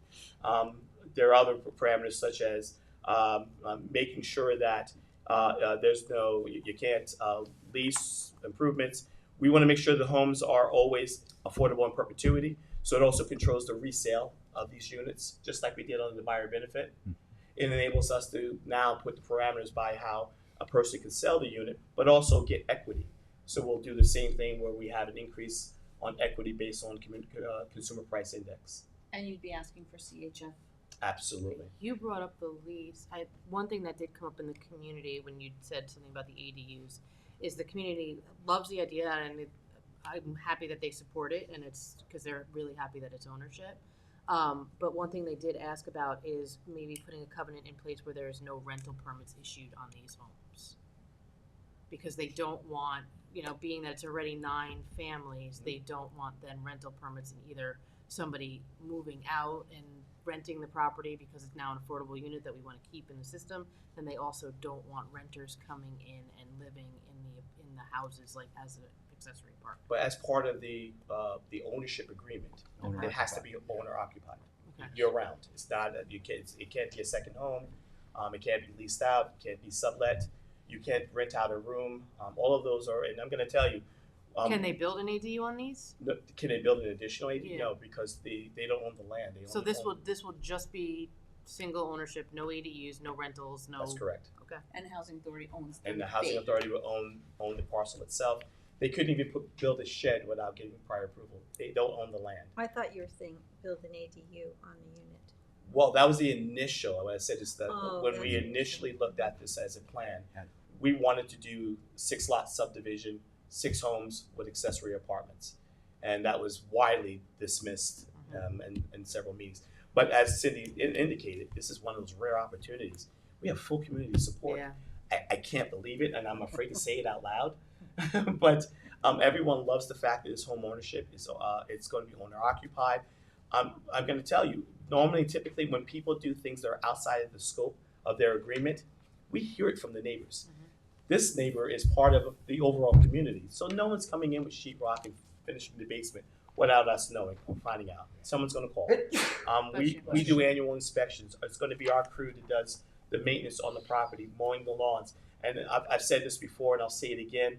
I'm meticulous about how our properties are maintained and kept, because people are driving by and they're looking at them. They're using that as a basis on whether we're qualified to do what we do. And so they're always going to look impeccable. Our landscape's going to be done. Screening is going to be done to ensure that the property looks like a community. We'll be to a degree where we're also going to be adding bushes and trees and little vistas and gazebos, and it should look like a small community within a community. And if people wanted to decorate or plant their own plantings, they'd like azaleas or whatever, can they do that, or is it just since you're? I'm gonna ask that they ask for permission first, Okay. because not everyone, I mean, I have a brown thumb, no point intended, but most people are not qualified enough sometimes to plant. So I'm always concerned about placement. You know, if they start clearing out the bays and putting vegetation potentially that doesn't belong there, I'm worried about deer and the type of vegetation will bring in deer and the other animals. Part of the that are raised. homeowners association Correct. covenants with you guys. Correct. Speaking of vegetation, are you planning on revegetating the overcleared area in that? Let's talk about the elephant in the room. Our housing authority was working with a developer prior when we were talking about doing the single-family home with accessory apartment above garage. It was a modular company. We were working in tandem. They're no longer part of the project. They came to the house. They came to the building department. They asked if there was any clearing restrictions. Their concern was bringing the crates from the modular, bringing the crates at the rear of the property, the topography, and so they believed that they should, that they wanted to clear the property, clear the parcel. This is never going to happen again. It's one of those things where, unfortunately, they were told wrong information or wrong direction. We have a better rapport and communication in terms of our offices to ensure that this measure doesn't happen. But to answer your question, it will be landscaped. We're looking at fencing for the parcel, so that each and every one of the things that CAC talked about is having a sense of ownership and having privacy of their own. We'll be looking at fences to ensure that although they don't own the parcel and these aren't subdivided, it will look like it's a subdivided parcel or community. So between each house will be a fence. Yes. But in the back, you're going to revegetate the property. Yes. And that's Well, in accordance with also whatever green space, open space, like entertainment space we have back there. So it'll be screened from the neighbors in the rear, but we also have I want to put a gazebo, I want to put a fire pit, and things that the community would want to use and be have a sense of community. Right, but you do have clearing restrictions here, so I just want to make it clear that it's just because you cleared it previous doesn't give you any, it would have to be revegetated basically. Understood. Or clearing rights transferred on, there's just no now we're going to use this for this, if you over-cleared. Understood. So you have the percentage in APOD that has. And I would go through planning. I'm sure you need to talk about what the screening plan would be. Great. And we will And then the other thing is just that in your pre-app report, when you were looking for the subdivision, I don't know if it said this, but your lot width is short. Like you're supposed to have 200 feet for the frontage, so that is a ZBA correct situation. Okay, I just wanted everyone to know. It's not anything that's bad, but it's just another step. So if the board wants to consider it, I would recommend you do that sooner than later. So that can I be in tandem with the planning application? Oh, if this yeah. is brought to you, elect to consider. It's up to the board, but yeah, you can always go for the ZBA in parallel. Okay. How much of a variance is needed? It's 186, and they need 200 feet. Not much, but 186 to 200. The relief is two And that's hundred just- feet that's to lot width? 186 It's in just R lot width, 20. yeah. It's just, it's the standard, so. Things that would get variances. We got rid of those tools where you were able to modify it as the legislative body. We don't have that anymore, so. It would, if it was the older days, you'd have done it and like modified. There's a lot of planning tools we lost. Yeah. So anyway, that's just one of the. Also want to advise that we'll be using the Fuji clean water 75 system on each individual home will have its own system. Each individual homeowner will have their service contract related with that. We take care of the install, but they will have to take care of the pump outs and make sure that that's done on a regular basis. But they, as part of the requirement, they would have to establish that annual contract with an entity we would And they have to keep that going. and they have to keep that going. You wouldn't just include that in their HOA fees? I thought. Well, I guess because everyone will be so- getting pumped at different Exactly. Not only that, but right now, and that may actually happen too. Right now, we're doing two things. One, I have to make sure that we keep this under 80% AMI. What I'm running into is the pricing. It's become very expensive now to build out here in East End. Don't we have with affordables You on can the- use it through the community Right. housing funds, and we will be looking to take. No, I'm talking about water quality for the septic. Can't we do that if it's an Yes. affordable unit? Yep. And So we've that used grant it, round would be in and March. we've used it for the Riverside sites. So that does is a reimbursement program. And it's not worth cost-wise doing 9 homes to one system? No, we went to the health department, and from it was a recommendation from the health department that we have individual systems. When someone I'm trying to get something done, and I'm still going to have to get board review because this is a superset set. So therefore, I'm going to have to get review. If they say it's a suggestion, I'm going to go with it. But you got the transfer credits now. Yes, so we've already talked So we to have Dave the Wilcox. credits already done. We've So that- identified. Did we do that, James? Yep. That was back in That October? was done in Last- October. Last meeting. October 22nd. Okay. You They just need- transferred residual credits to the housing authority, and now they're saying they want to apply them here. Right. You know, you The 1,600. Yeah. Well, I like this, and I like the design. I know it went through a couple of iterations, but I applaud your patience and due diligence to working with the town board, and I also want to commend the housing authority for all the great work that you've been doing Thank as you. well. Thank you. And I appreciate, I tell you, things are a lot different now. I appreciate the support and not only the support, but the confidence you have in our agency. So we have a lot to do. There's a lot of work that is still ahead of us, and I know that we're going to be successful. How can we help you? Money. Money. Well, that's, I mean, you come into the housing fund, obviously. for- So with zoning on this, I think that was one of the requirements to have the acquisition reimbursed. So we're going to be, we have an application submitted already pending zoning on this the project. I would hope, in light of seeing the overall, at least the initial phase, you recognize this is a viable project with no community concerns and opposition, and that you would disperse at least the acquisition. So we can now factor that into, because we have 4 more projects to do. Which also helps you towards other funding. Correct. Any other questions? No? Thank you. Well, thank I you. like the plan. Very Thank good you. presentation. Thank you. Next phase, so it would be open and then, There's a resolution that would be sponsored by one or all of the board members or Okay. some, and they would elect to consider. Okay. And then we get through that, then you're placing the MF 44 on the property. This is a zoning request.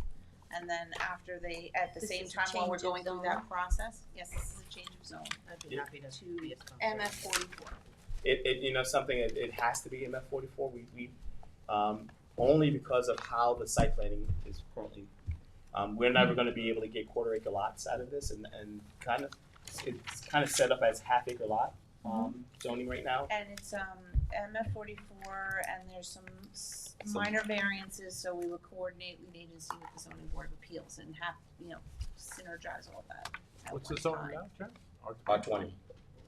And we MF definitely, 44 allows single family or cottage style or these, different, and that's something you could do moving forward is looking at like, well, what are these little small ones? Are they really MF 44s or some other zoning category that you can choose that helps do a quicker process if it's, say under so many units, so you don't have to go through, they have to go through the same hullabaloo as anybody else who's, somebody who's asking for 50 and they're only asking for 9. So maybe there's a way to like streamline these smaller ones so that we're not, doing all this and everybody just wants it to happen. If you want it to happen, we can make it happen. You're only like 2+ units over current zoning. Right. Yeah. So it just doesn't seem fair to go through this Right. whole. They're that like little density incentive. It just doesn't match up with anything. We So tried we're every trying way, to take tried a every look way. at like what does work, and maybe it's not MF 44. Maybe there's this other zoning category that we can conceive Because I really of. would rather not put MF 44 zoning and as a label. increase the density too. I mean, like, ZBA application? I believe the pre-app report from the planning board discusses the density incentive, and it doesn't get to 9, I think it's just one more. Yeah, it's only one more. So you get like, it's not enough. So it's like, one way it's too much, and the other way it's not enough. So what we're trying to get at is there should be this sort of other consideration of a category that fits the bill for these smaller, great little additions to our communities that aren't seen as onerous or out of context, that you can say, and then provide a little bit more of an expeditious process around that, so that we, can focus your time and effort on the larger, more complicated things, and these are sort of more routine if you like them. I like Thank it. you. Okay, good. Thank you for going to the community as well. Well, we're going back, we're following up now, letting you know about this discussion. I'll be at the Tuesday's meeting. Excellent. Thank you. Thank you, Curtis. Thank you. I'm just gonna grab some water. yeah, but if you let them know there's no rentals involved, they'll be. Oh, yeah. The one I gave you, right, I know that the accessory apartment was a huge issue with them. But I think the main concern was the rental. Yeah. And also oversight. Yep. Let's, I need some water. You're welcome. Thirsty. I Lots of you am. thirsty. Do you have an extra one of those? I lost one. I'm not sure, but I can always go run down and get it. I mean, the report. But Wayne, did you just decide you want to hang out with us tonight? Well, I'm there. Oh. Huh? Yeah. Actually, I have it. It's here.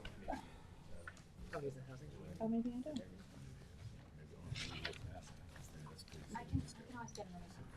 Just give me one so I can read it. Coffee? Yeah. You didn't have to.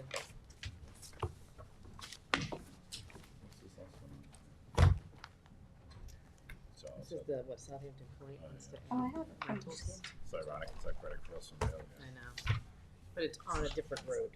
Yes, exactly. You don't have to ingress and egress onto 39. No. This one had 15 affordable units. It was a pretty big distinction between Thank you. the affordable and market rate. Oh, finishes. Oh. One of my daughters was like, got a low lottery back in, so she was like, I sent a picture in. So they got a new offer and stuff. What? I saw the pictures online. It's like Depot. The regular units was beautiful. I went through one of the models. Actually, Jim, I gotta steal yours because I forgot. to All steal right, the all right. I know, where did everybody go? I don't know, I guess we should put that in. We just end our work Informal session? break. Length of a meeting can only go as long as the human bladder can. I think Hitchcock said that about movies. Yeah. Thomas Jefferson? Or? Do you have a site plan of your anything? Yeah, I brought a few extra copies just in case, but there's one included in the back of the letter. Very simple, just has a line drawn on it. Oh, okay. You know, this is it. Great.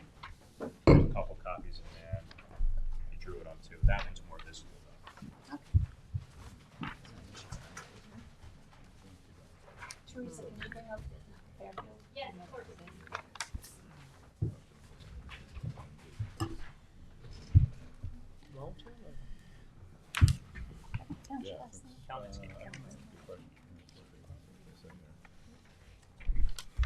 Okay, so, well, Tom and John just stepped out too, but, our next topic is this a request to change two conditions at Southampton Point Fairfield Residential PDD. We still have Janice here with us, and, Greg Kalninsky, attorney for the applicant. So my name's Greg Kalninsky. I'm with Vercelli Deegan Tirana. I'm here on behalf of the Southampton Point Condominium Homeowners Association. It's a very straightforward request. I know it's been a long meeting for you all today.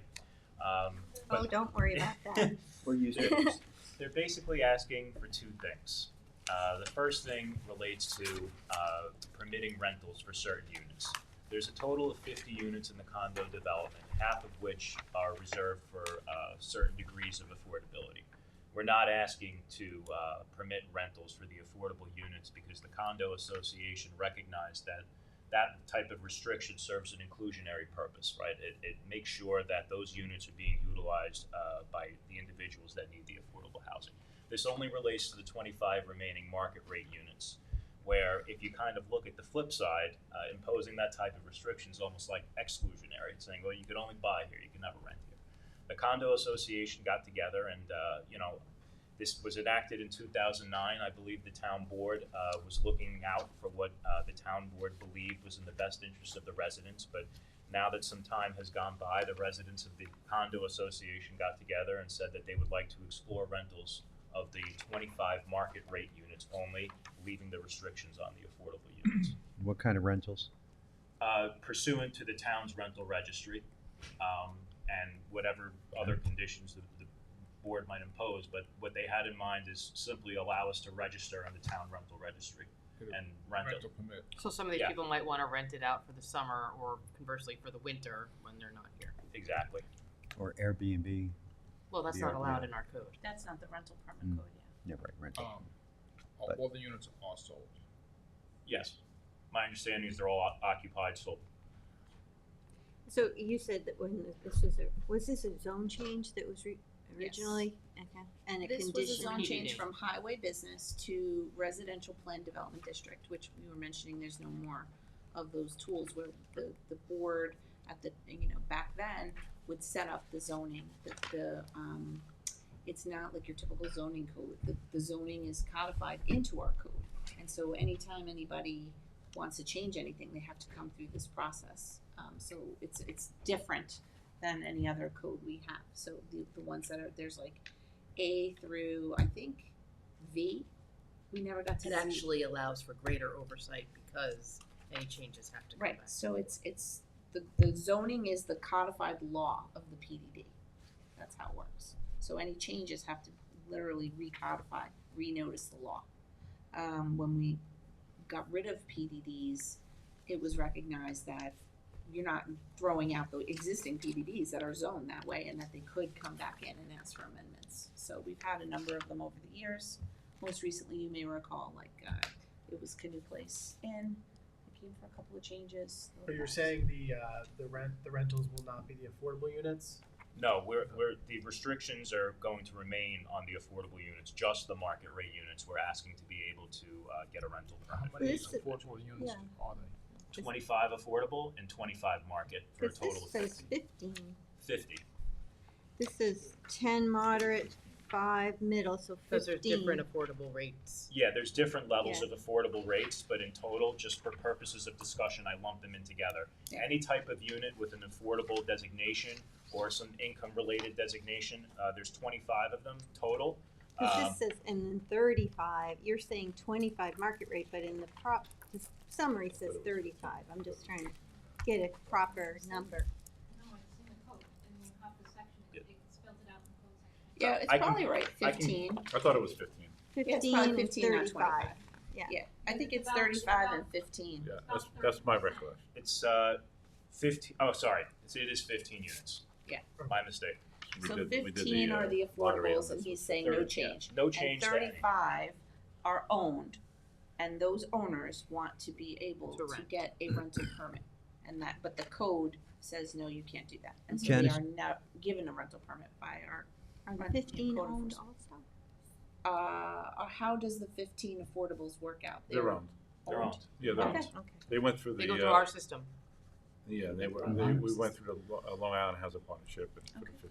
We pulled the lottery in the gym downstairs. We did, yeah. Janice, do you remember when they were coming in for their permit, what the discussion was on and around rentals on this property? Well, there's always I mean, the I want to same- go, and the reason why, I want to check it out, because my sense is that in order to get this permit, that this was a covenant that the developers agreed to Right. at that time.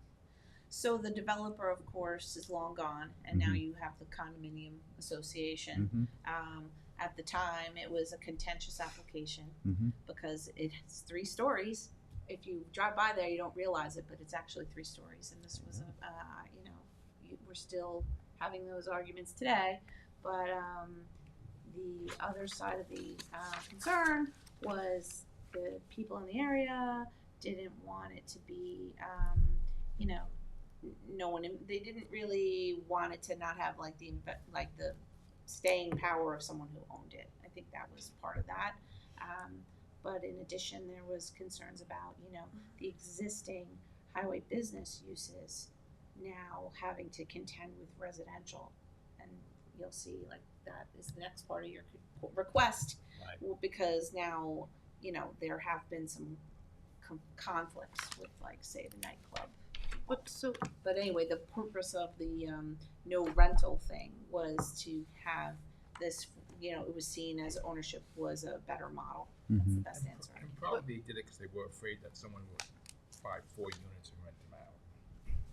But it's also worth saying that there is a condominium, board Yeah. of owners of the property that are not gonna allow their property values to tank. So they're not gonna they're not gonna let, I know that they're very active, and they have been very active in the situation that they're dealing with a property across the street. So I don't think that they're wanting to do anything that's gonna affect their property values. That would be seen as, blight on the community or improper renting or to the point of Airbnbs. I mean, I would think that people would self-police themselves in here because. There's no question about that. Okay. Yeah, I think if there is, I mean, indeed a they're covenant- making complaints about quality of life issues, so I can't see them creating quality of life issues, is what I'm getting at. Do they plan on putting covenants on themselves for their renters or renting or any parameters? I know stricter than homeowners ours? associations do that. Is that something that they're considering? Their- Year-round rentals, only rentals? Their intent was to simply be whatever is congruent with the town code and permitted by the town code. That's the flexibility they want to have. I could follow up with them to see if they're trying to put on additional restrictions. I think we in the just event that wouldn't there's really like a short-term rental Airbnb model here. It Right. would be the same, like you said, you're going away for the winter or the summer or some length of time that is consistent with the town code and not a continuous turnover. That's not what we're talking about here. Does the code address rentals of condominiums? It's rentals in general. It's just It's our rentals rental in law. gen- it doesn't matter. Okay, so This one just has an extra restriction on it. part of the proposal here discusses, it lists out a couple of, comments, and a couple of them discuss increased affordable housing. So are some of the rental terms going to be restricted in terms of like how much the owners will charge for rent, or that hasn't been discussed? That hasn't been discussed. We wanted to see, like I said, very simply, if the town board would have any appetite to permitting just the market rate units to rent. If you all would like me to take anything back to the condo association as far as your feedback on that issue, I'm happy to present it to them. I mean, I don't know what my colleagues feel. I think setting some of those terms, maybe for a percentage of those units, should I don't know. I think so. I think there's already affordable, there's ownership in here. Like I said in the beginning, they just want to have the ability to sign up for the rental permit like any other property owner. That's what they were looking to do here, and everything beyond that, like Ms. McNamara suggested, they would police themselves. They're an active condo association. They're very proud of maintaining quality of life. My feeling is they're gonna wanna do summer rentals so that they can offset their mortgage payment, basically. But if they wanted to rent to someone who qualified as They affordable can. and the renter wanted to avail themselves of CHF funds to help bridge the that's- gap, that could happen too. that's There's what I nothing was- stopping anyone from Yeah. doing that. Referring to. Mm-hmm. Like you put something out there for rent and someone came and said, I'll take it, and then they go to CHF and try to bridge the difference between the market rate rent and That's the option what they to can do. afford, they can do that. Actually, I feel like this is gonna be summer rentals. Is it, what if they want to rent it for a year or more than a year? I mean, is there a limit under our rental code? as The to- rental code 2 is weeks. 2 years, like a year and then a year The minimum 2 renewal. weeks. Minimum of 2 renewal. weeks. Minimum 2 weeks, but yeah, you can. Oh, But 2 the- weeks minimum. No, but I meant the maximum. I don't think think it's that's a annually, max. or 2 years. It's a year and then a I don't think renewal, they have a right? max. I don't, You the have to- code enforcement does rentals, so I'm not. think The you have permit to renew itself, it. but the length of the rental, I don't think is, there is. You I don't can't think do there's a like max. Airbnb every weekend. That's out. Right, but Yeah. every 2 weeks you can. Right, so you may wanna This change is- the covenant. If you had any appetite to do any of this, you may say, No, less than a well, month.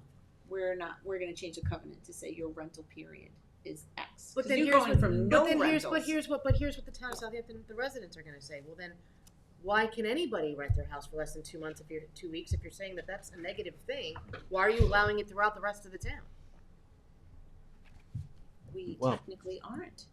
We allow 2-week rentals. 2 weeks. Yes. 2 week What I'm rentals. saying is, if we're Which gonna is- tell these people that they can't rent for less than a month because we wanna be more restrictive, then I think the argument could be made for the rest of the town residents saying, well, I think people if would that's be what you're happy if you enforcing did here, why is my neighbor allowed to Agree. rent for 2 Well, weeks? that's kind of There's a lot what, of that's the people who would argument like that's, that, so, excuse me, that's the argument that's being made here is, you know, why are we letting other parts of the town rent, but not this one? And the reason why is that's probably the reason why they got their permit in the first place. And everybody who owns it in there knew that this covenant was in place when they purchased. So it's not something that was either hidden or anything. They knew full well what they're doing.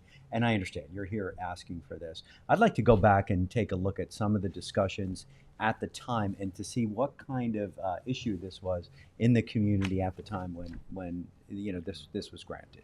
Sure. And also, did you go out to the community? The CAC. We have a local CAC. Are they weighing in on this at all? I could ask the condo president that question if you had any Mhm. contact with civics.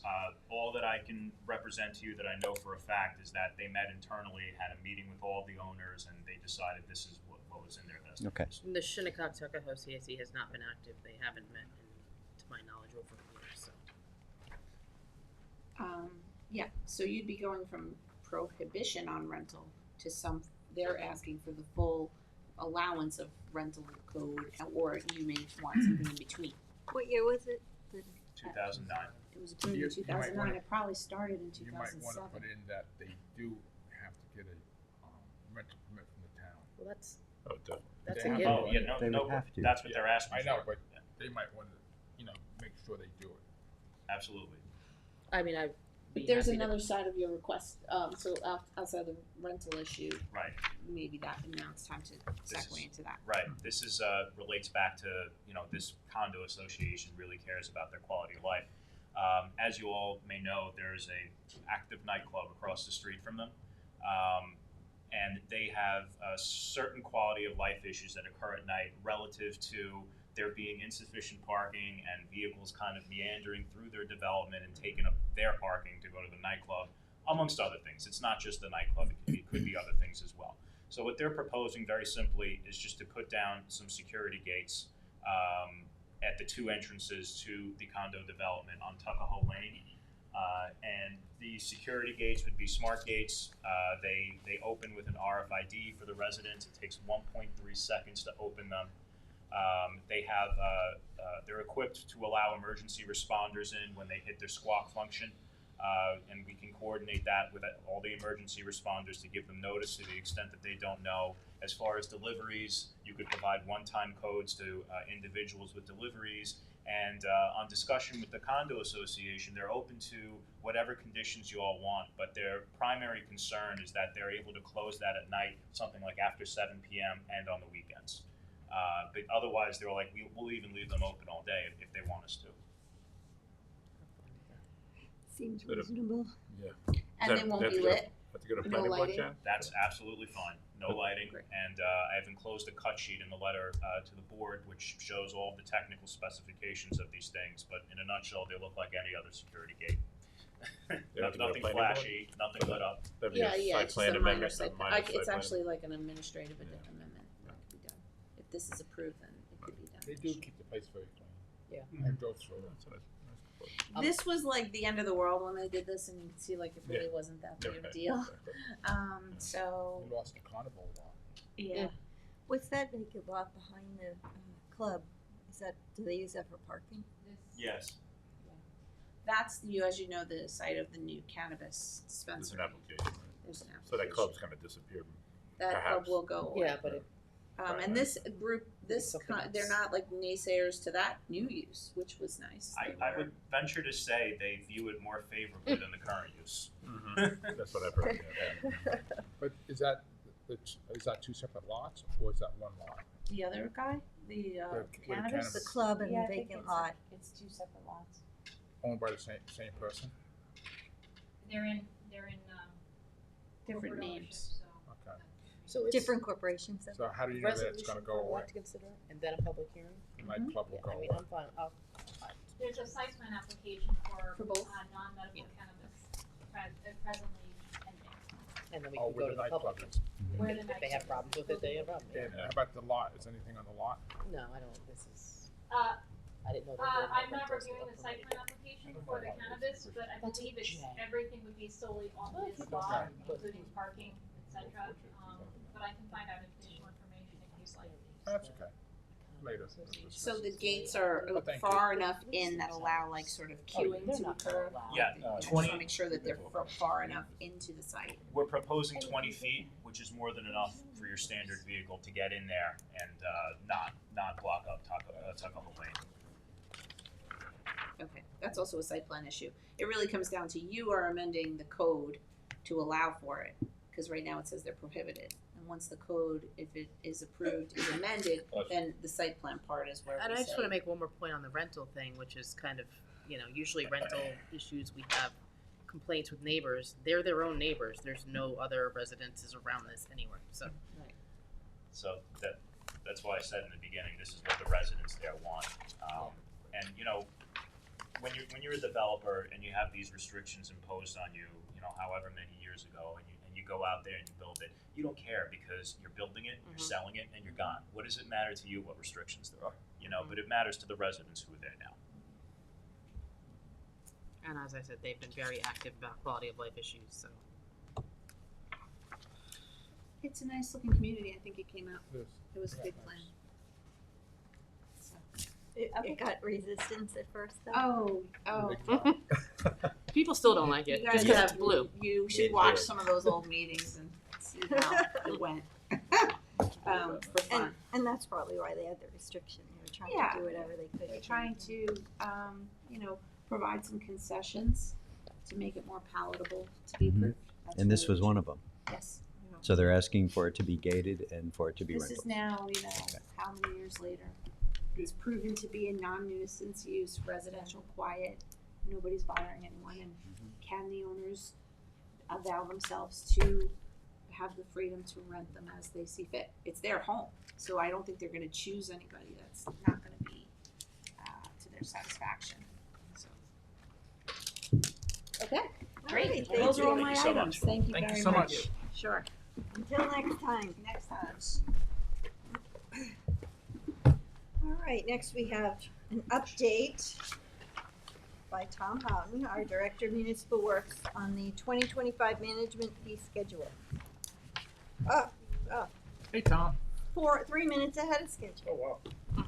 We're not Never surprised. Gonna need all of them. It's good. Okay. Just, ditch this. So I have copies of the fee schedule for everybody with line items, so you can just go right down. Thank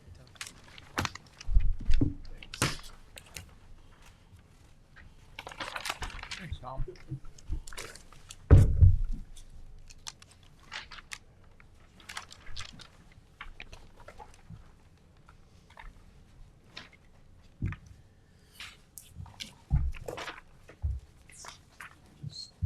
set up here.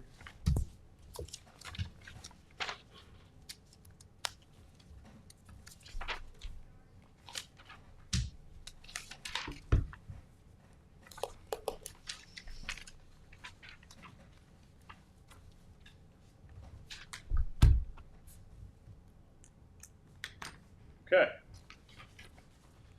So we're here to talk about the proposed changes to the 2025 Waste Management Recycling Center fee schedule. Each year we amend the fee schedule based on the current market conditions or the trends that we're seeing at the transfer stations. So the first item that you'll see in lines 1 through 5 are a residential transfer station permit, which is detailed in Chapter 205, Section 9 of the Town Code. This is a brand new item as far as a fee schedule proposal. It's been in the code since late 2020, but we have never assigned a fee, nor have we enforced this section of the Town Code.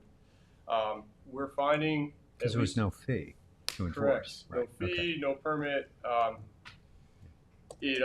Like we could require a permit for free, but then that's a cost to my department to put that forward, especially since we're expecting upwards of 10,000 permits to be issued. There's 70,000 residents in the town.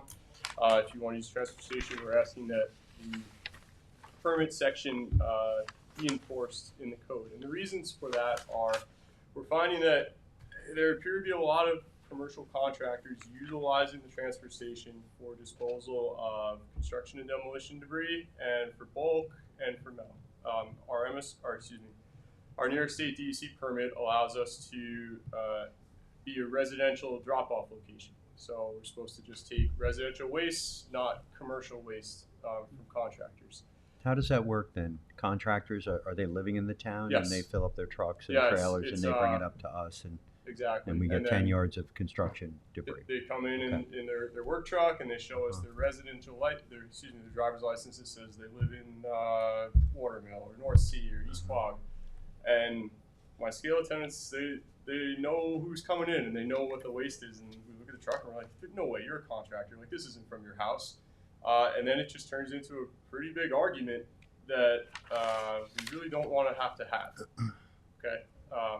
But contractors from Brookhaven, from other places, I don't mean to choose Yeah, one yeah, town, but they cannot do that. Those are turned away because we're able to screen them by license. Okay. So really it's our contractors within the town that are almost taking advantage of the use of the residential transfer stations. Well, one could say that we're keep- helping our contractors within the town by allowing them to do this, but go on. Potentially. Yeah. In addition to that, it would help us screen out the commercial carters, because a commercial carting permit is required to haul waste within the town. So if a carter has the sticker and they're required to participate in the permit as per town code, then we would screen them out automatically. We see a yellow sticker, we see the pink sticker on the bumper. Hey, you can't dump your waste here. You can dump some landscaping debris, but that's about it. No C&D, no bulk, nothing like that. So this would allow us to differentiate between the two and to help keep the waste as per our existing permit, which is to be residential waste at the transfer stations. Could you explain the difference between primary residential self-hauler permit and secondary residential self-hauler permit? Yeah, so the difference is an ability to provide a discounted second permit for your partner, for your child in your household. So we're kind of following East Hampton's lead here a little bit in that they allow a maximum of 2 permits per household. Mm-hmm. So that you can't buy 30 permits and hand them out like we do that with beach stickers. So that this way we could provide somewhat of a discount. We're not trying to charge an exuberant fee. If you already have 1 sticker and you just need one for a second car, it would just be at a lesser rate. This $15 could be $5. It could be $1. We'd like to stay closer to $5 because that would help best cover our costs to procure the stickers, to handle the applications, to get the stickers back out. There's going to be a fair amount of administrative work to handle 10,000 something permits.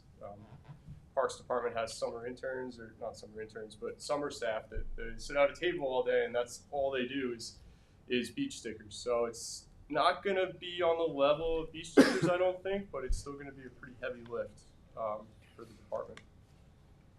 So a second category or third category in there is for seniors and veterans, would be a discounted rate from the initial rate. And then the third category would be a no permit residential self hauler.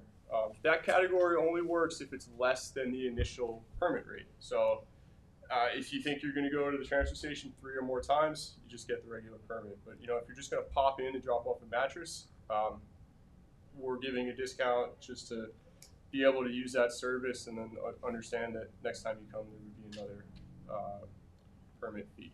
So if you have a green bag, you still need the permit. Correct, you do. And I'll explain that as we start to get into our recyclables item.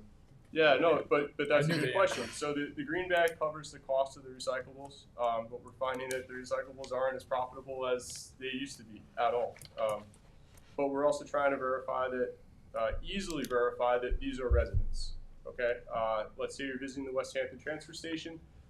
We don't exchange cash at that station, so anyone from anywhere could go to a store, buy a green bag, and dispose of waste at a transfer station. It's always been that our transfer station is for our residents, and that permit would allow our staff at the transfer station to easily identify those people who are residents because they have a permit. We would be able to screen that out in the office. If we want to open it up to anybody, as long as they purchase a green bag, then that's a different conversation entirely. How about renters? Renters, they are allowed, and they just provide proof of their Would rental. they need a permit? They would. If the owner, if the landlord had the permit and the landlord rented their house out for 2 weeks, say it's, well, whatever, they sell it for, and so the people who are here for 2 weeks are most likely not going to get a permit. Sure, so they And would I know use, part of our rental permit is garbage pickup, but some folks will probably still have trash on their own. I would expect they either do the $5 per trip, or if the landlord only bought one ticket or one permit and they wanted to buy a secondary resident permit, then they maybe give that to the renter. I don't know how that really works. I would expect them, if they're going to be here for 2 weeks, I mean, maybe they go to the landfill twice or the transfer station twice, and they do the $5 per trip. That's where that kind of comes in. Well, I appreciate what you're doing here. I always was under the notion that we should make throwing waste out as easy as possible, but make it, make the numbers work. I understand the residential issue. I'm concerned that if we make it harder, people are going to find other ways to dispose of their trash. It's just going to happen, including yard waste, and we've gone to great and this is not to you, this is to the board, and to the world. We already have an issue with that. But we've gone to great extent to clean up places in the woods and all that stuff. With what we're doing, and we actually have somebody hired full time to clean it up. I just think making this less accessible, with fees, is going to exacerbate that and make it worse. So, that's to the board. I know we put this in place, and I mean, to have a permit to now throw away green bags that we purchase, I think the notion, if I could, I think the notion of solid waste is some kind of area where we could either make money or have it pay for itself is fundamentally flawed. I believe that this is a service of the town, and that the town should be providing the service so other people or whatever, they don't just throw their trash out. I know we have problems in our parks and other places with people disposing of their trash. So the issue is that recyclables are costing us a lot of money to get rid of, and there are a lot of people using the transfer station that are doing arguably a good thing by bringing us their recyclables, but they're not bringing us their trash because they have trash pickup.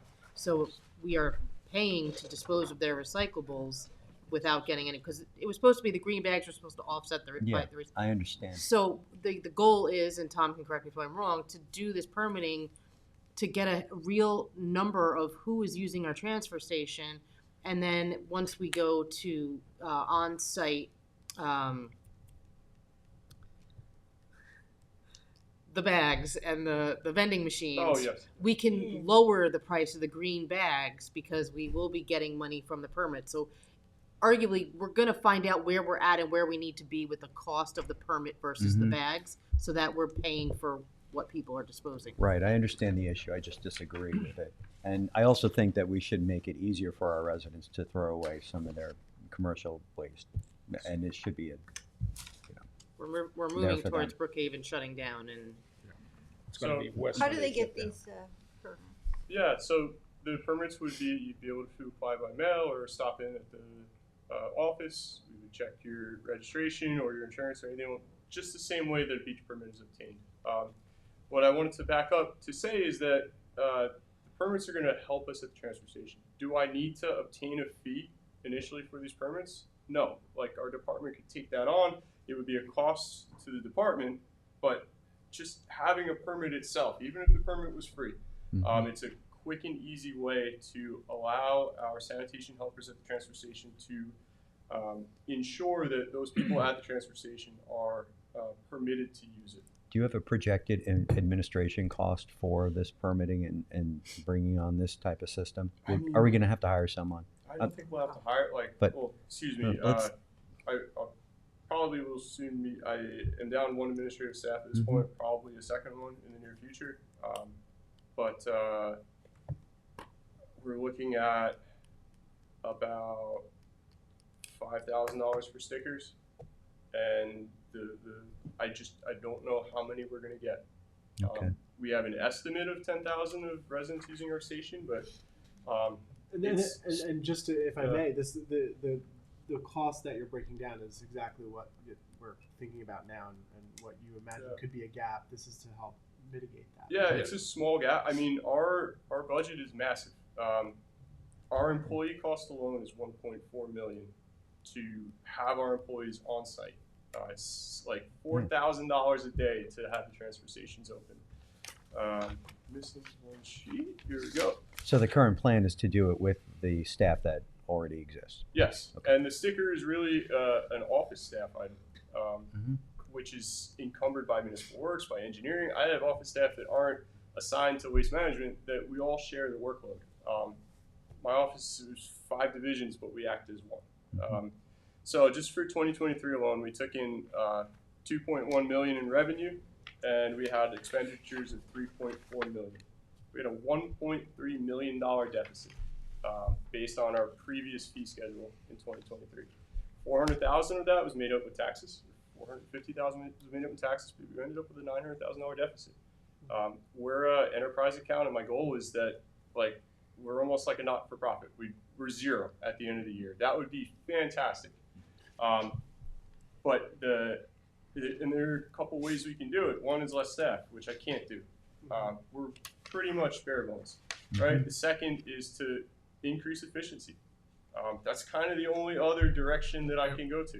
And we actually are working on that. So I have a lot of things that we're working on there, but we'll get to that when we start to. But so my only issue with this is, and to Councilman Scavoni's point, I do believe that we need to make it easier for people to properly dispose of trash. And actually, when that legislation went through for the permit to require the permit for self-haulers, I actually fought it as a resident because I didn't like that the town board was putting it in the code, and they could do exactly what this is doing and put a fee on it at any time without a public hearing.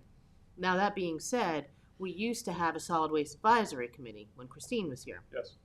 John did away with that committee, and it allowed us to have these conversations where we had people from the community that used the transfer station to understand what our numbers were, and we would go through recyclable rates, and we would, and then they brought some good things back in. So, I mean, we're kind of going through this in a needs benefit to us, when I think it needs more public input, because most of the people that use our transfer station are of limited means. I mean, I know there's contractors that abuse it, Yes. but most of the people that utilize this instead of having a private carter, they do so because they can downsize their garbage, and they're very good about composting and getting rid of the recyclables. And I mean, they get it down to a green bag like a week. Yeah. So that's my fear, is that those people are going to be affected by this. And I don't want to disincentivize recycling, because, you know, our code does require that haulers that, you know, waste, when you get your garbage picked up, they're supposed to be recycling. There is no recycling going on in the town of Southampton if you're not self-hauling. Right. So, you know, that's something I think we need to look at as well. But if we look at that, I believe it's just going to become more expensive for everybody down the road. So just 2 notes on that, if I may. So recycling does allow us to dispose of those recyclable materials at a reduced cost from garbage. Garbage costs us $96 a ton to get rid of. Recyclables costs us $60 a ton. So that's a $36 differential that we are saving in disposal costs by separating out that material. So it's definitely beneficial to do that. And secondly, I feel if we can eliminate the injection of taxes into this cost center to make up our deficit, if we can eliminate the tax input, then it could be open to everybody. And then it wouldn't be borne by the residents. You know, and then maybe we don't need a permit at that point. But right now, we're not making enough money, and our residential taxes are making up the difference. But even East Hampton has said, East Hampton, Bill, I know you went there, Yeah, and they have permits but no green bags, and they were saying if they had the green bags, the system would be great, because then you're. But they also, myself and Tom was there a few days ago, and we're gonna be looking into getting grants. We missed, the grant lady had some trouble, so it was canceled, but we could make a big difference up in the price in his budget if we bought a packet to pack the cardboard, and it could, because once it's packed, the increase of the value goes way up, especially around Christmas time. And also, would they take the glass, separate the glass, get it grinded, and grind the glass up, then the highway can use the glass. It's like sand, and when they clean out the drains, they can use that, and they can use it for backfilling instead of buying sand. And that's a big cost. Then because you don't have to cart the glass away, you just cart the plastic away. And the plastic is a lot lighter. Glass is something that we actually sell, right? We do not sell No? glass. Glass has not. Glass, plastic, and No more? it hasn't been profitable since 2018. Well, it hasn't been profitable, but somebody's buying it, right? Oh no, we have to pay to dispose of it. It is no longer something It's that's not in the recycled. process. Glass is not recycled. It is it's recyclable, but it's not desirable. Mm-hmm. So That's the trouble. And yes, if we can take the glass out and use the glass in-house, take the cardboard and pack it and sell it, that's a big difference. it makes a difference. We're still in a deficit after that. Yeah. Let's be clear. We're Not so as my much. second page kind of discusses that.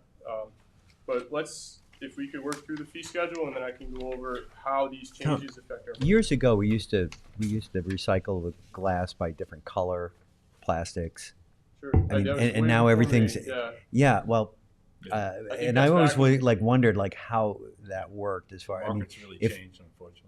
Well, if we were if we were able to quantify or qualify our recycling streams, right, brown glass, green glass, I mean, would it be marketable then? So currently, no one is buying that type of glass. There's no market on Long Island for that. I'm trying to make a market for it by pursuing a glass crushing machine, where we can then separate our glass out, because our glass weighs. So we dispose of glass, plastic, metal altogether by the ton. We pay $60 a ton. Out of that ton, glass is 70% of the weight. So if we can pull that glass out, then we'll pay 70% less in disposal fees for that commingled product, which glass is not even being So- recycled up west. Yeah, correct. I mean, do we crush it and break it when we sell it? Yeah. Okay, So- so the liquids come out. We're not paying for Grab a bottle of Sprite. This is glass. Where's my this is glass? Okay, anyway, you can go so on. I like it. that's- It's, it's a lot of numbers. Thank you. Okay. We'll talk offline. I think it's cheaper. The second item that we're adding is the commercial carder permits. Already exist in the code. We already issue permits. We already charge fees. It's just trying to add it to the fee schedule so it's in an easily recognizable place so that the fees are understandable. Right now, you got to go to the website and get to a bunch of different pages to find it. Are we checking to make sure when they apply for a carder permit that they're a licensed contractor in the town? We are not. Can we do that? Yeah, we can add that. The thing is that, actually, let me back up. So this is for anyone hauling waste in or through the town.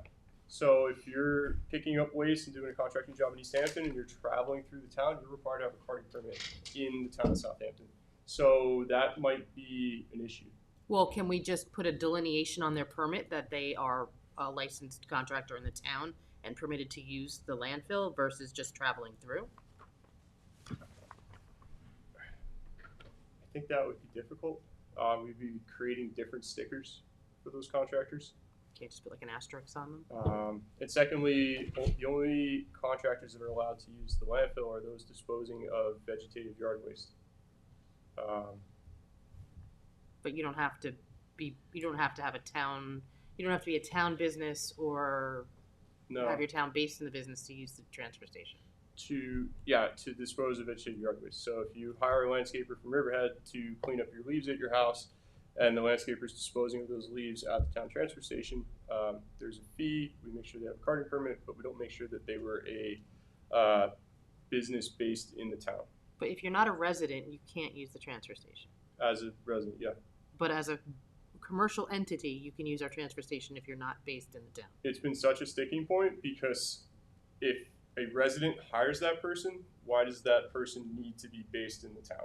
But how do we know that they're bringing waste from a town resident and not outside of the But they need to be, registered to work in the town of Southampton.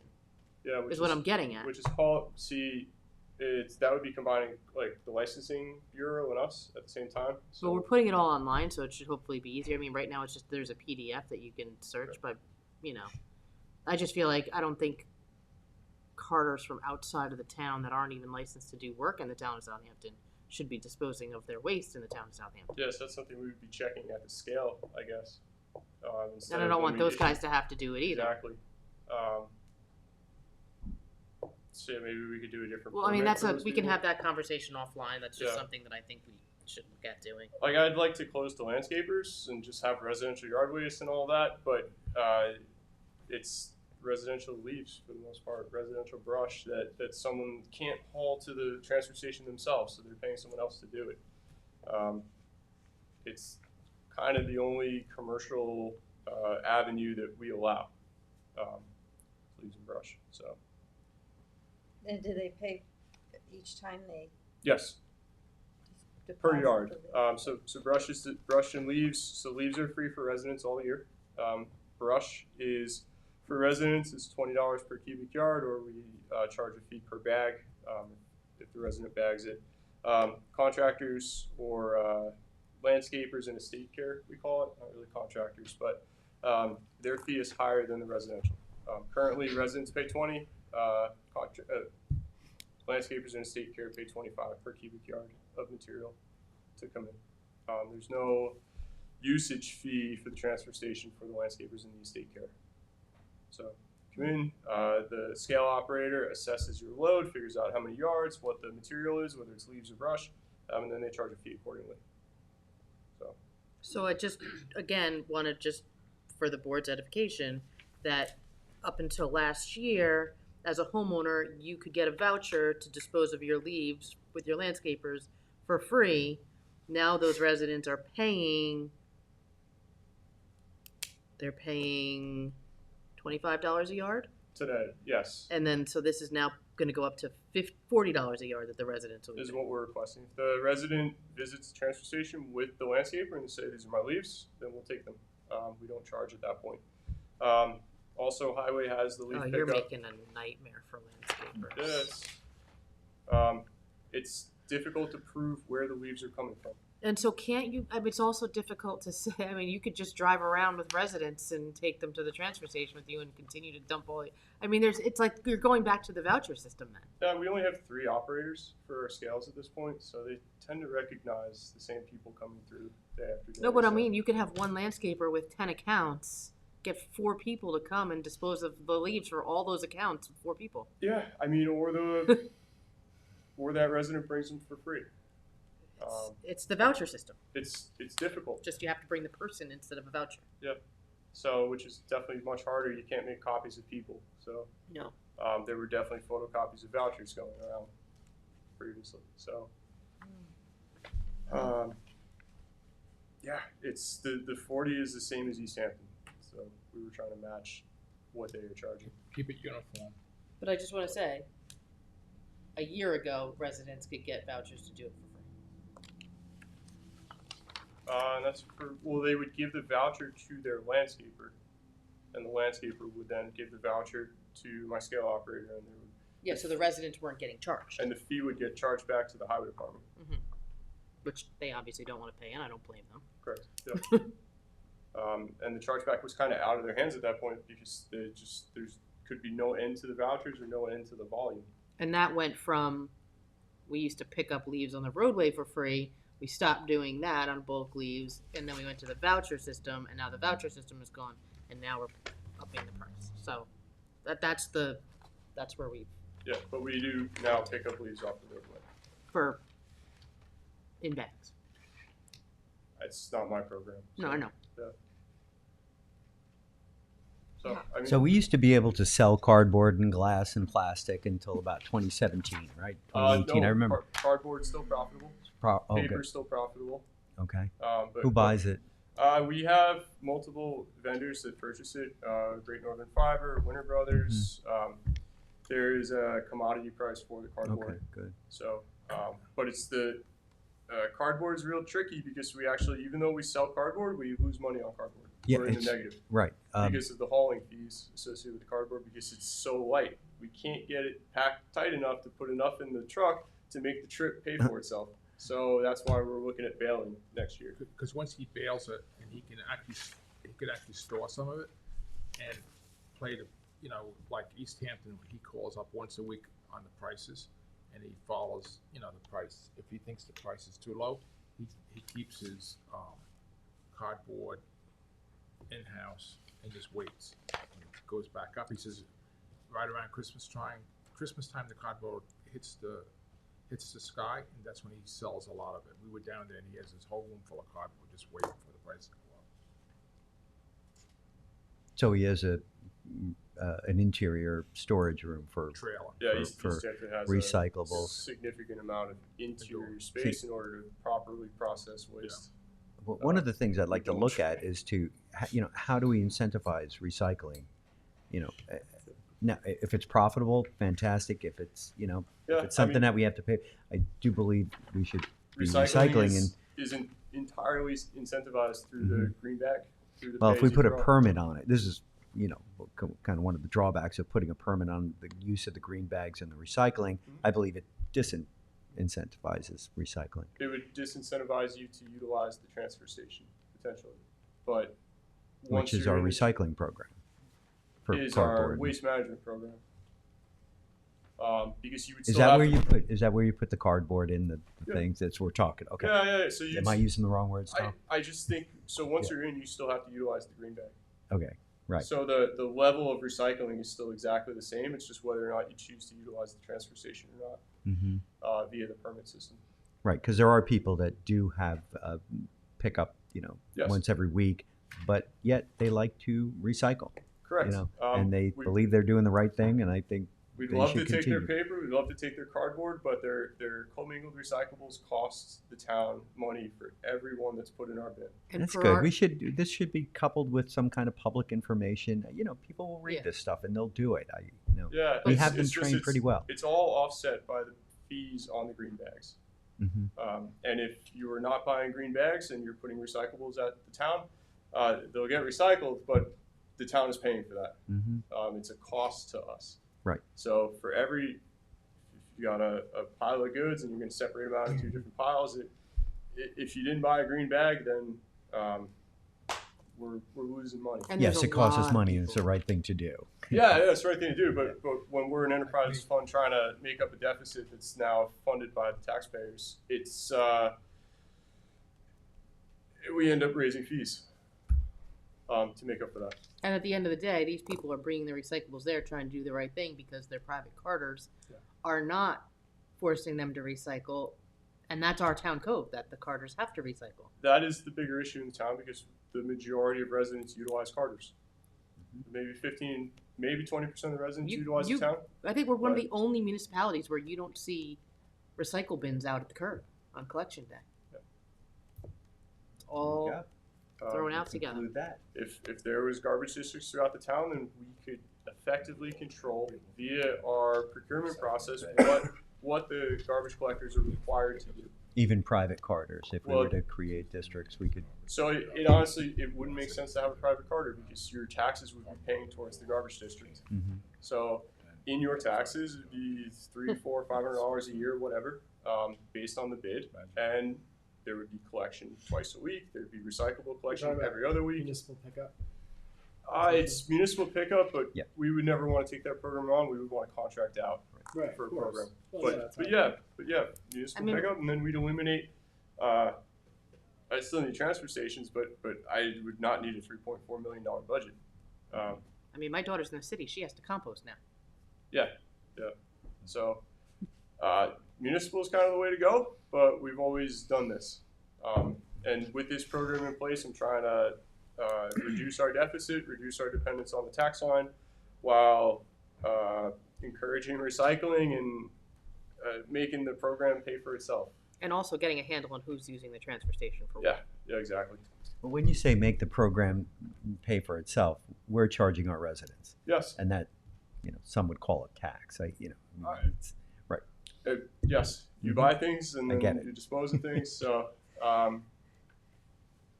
there are employees associated with this. So, Oh, yeah. it's we're not trying to make money. We're trying not to lose money. Exactly. If I could be at zero, that'd be great. But the end zone changes every year depending upon the commodity prices, depending upon how much waste we get. If we don't get a lot of waste, we still have 4 transfer stations and 27 employees to fund.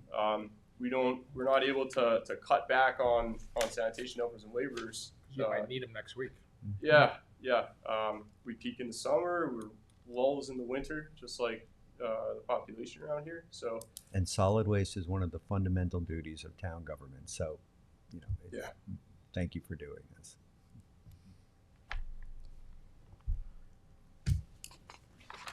Okay. So all of these are proposed. If the board wants to change these numbers to less or keep them the same, that's your. I don't need to tell you your purview, but that's your purview, right? We'll make it work no matter what. We'll just might be a little more reliant on the taxes making up the difference at the end of the year. But This that's is pretty much goes along with the same prices of East Hampton. really just for landscaping. Everything else is a bit different because we do dispose of our own waste.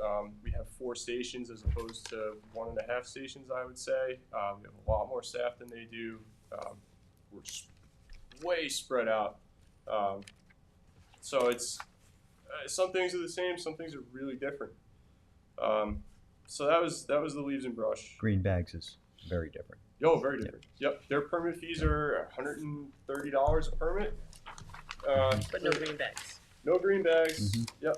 So $120 for the first permit, $45 for the second, and then if you don't have a permit, it's $20 a trip. So,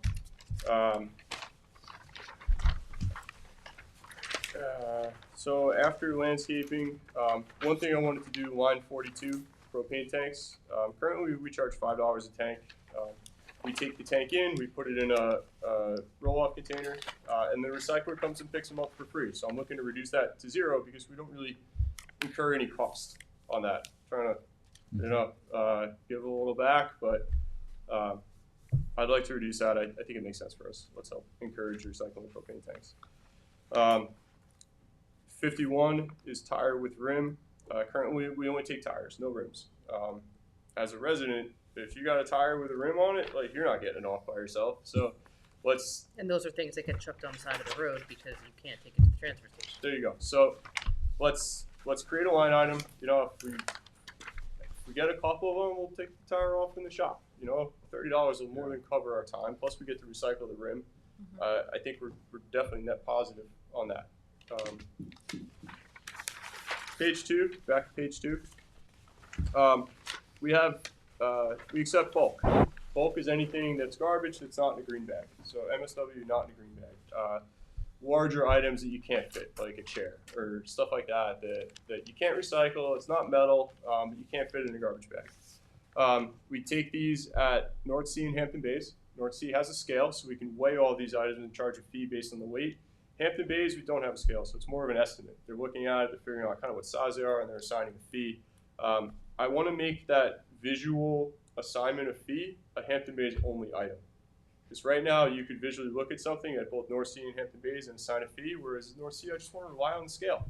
They got to go across the scale. Let's stick it to the scale. So the fees stay the same. I'm just changing it to Hampton Bays only for small and large bulk for those per item charges. Large and small residential mixed bulk. In our analysis, I found that we have a discrepancy between the cost of a green bag and the cost to dispose of bulk. The town pays the same amount to dispose of them. So they're the same item in our eyes. So we analyzed the revenue from the green bags in 2023, and we made $442,000 in revenue. Through our research, we found that people buy large bags to small bags 2 to 1. So as twice as many large bags than small bags, because the large bags are a little more economical. The average price for those bags is $15 for 5, so it's like $3 per average bag. Are these line items on? No, there? I'm kind of giving you a backstory as to how the discrepancy is now, like, we're realizing this. So if you're putting your waste in a green bag, it's like $240 a ton for that green bag. Or you could dispose of your waste in bulk and pay $200 a ton. So it's incentivized by $40 to pay for bulk. I don't know that people have done the math on this. Like, nobody's directly going to bulk, but like, these should be equal, or bulk should be higher because we have an additional handling fee using the payloader, loading it into trailers. The green bags are thrown into the compacting trailers, and we just compact them, we drive them away, and we dump them out. Like, we're not touching them a second or third time. So I'm proposing to raise the bulk price to be larger than the green bag price because of the additional handling that we have to do. Secondly, the bulk is not as dense, so we're able to fit less in the trailer, so the truck trips cost more because the larger materials just don't break down like a really heavy garbage bag. You know, it's usually small items in there. So proposing to raise bulk by $100 per ton, but really it's going to be 15 cents a pound. And there's a minimum charge for the bulk because it's the larger items. So you get up to 100 pounds worth of stuff in that $15. Anything beyond that, it'll be prorated based on the weight.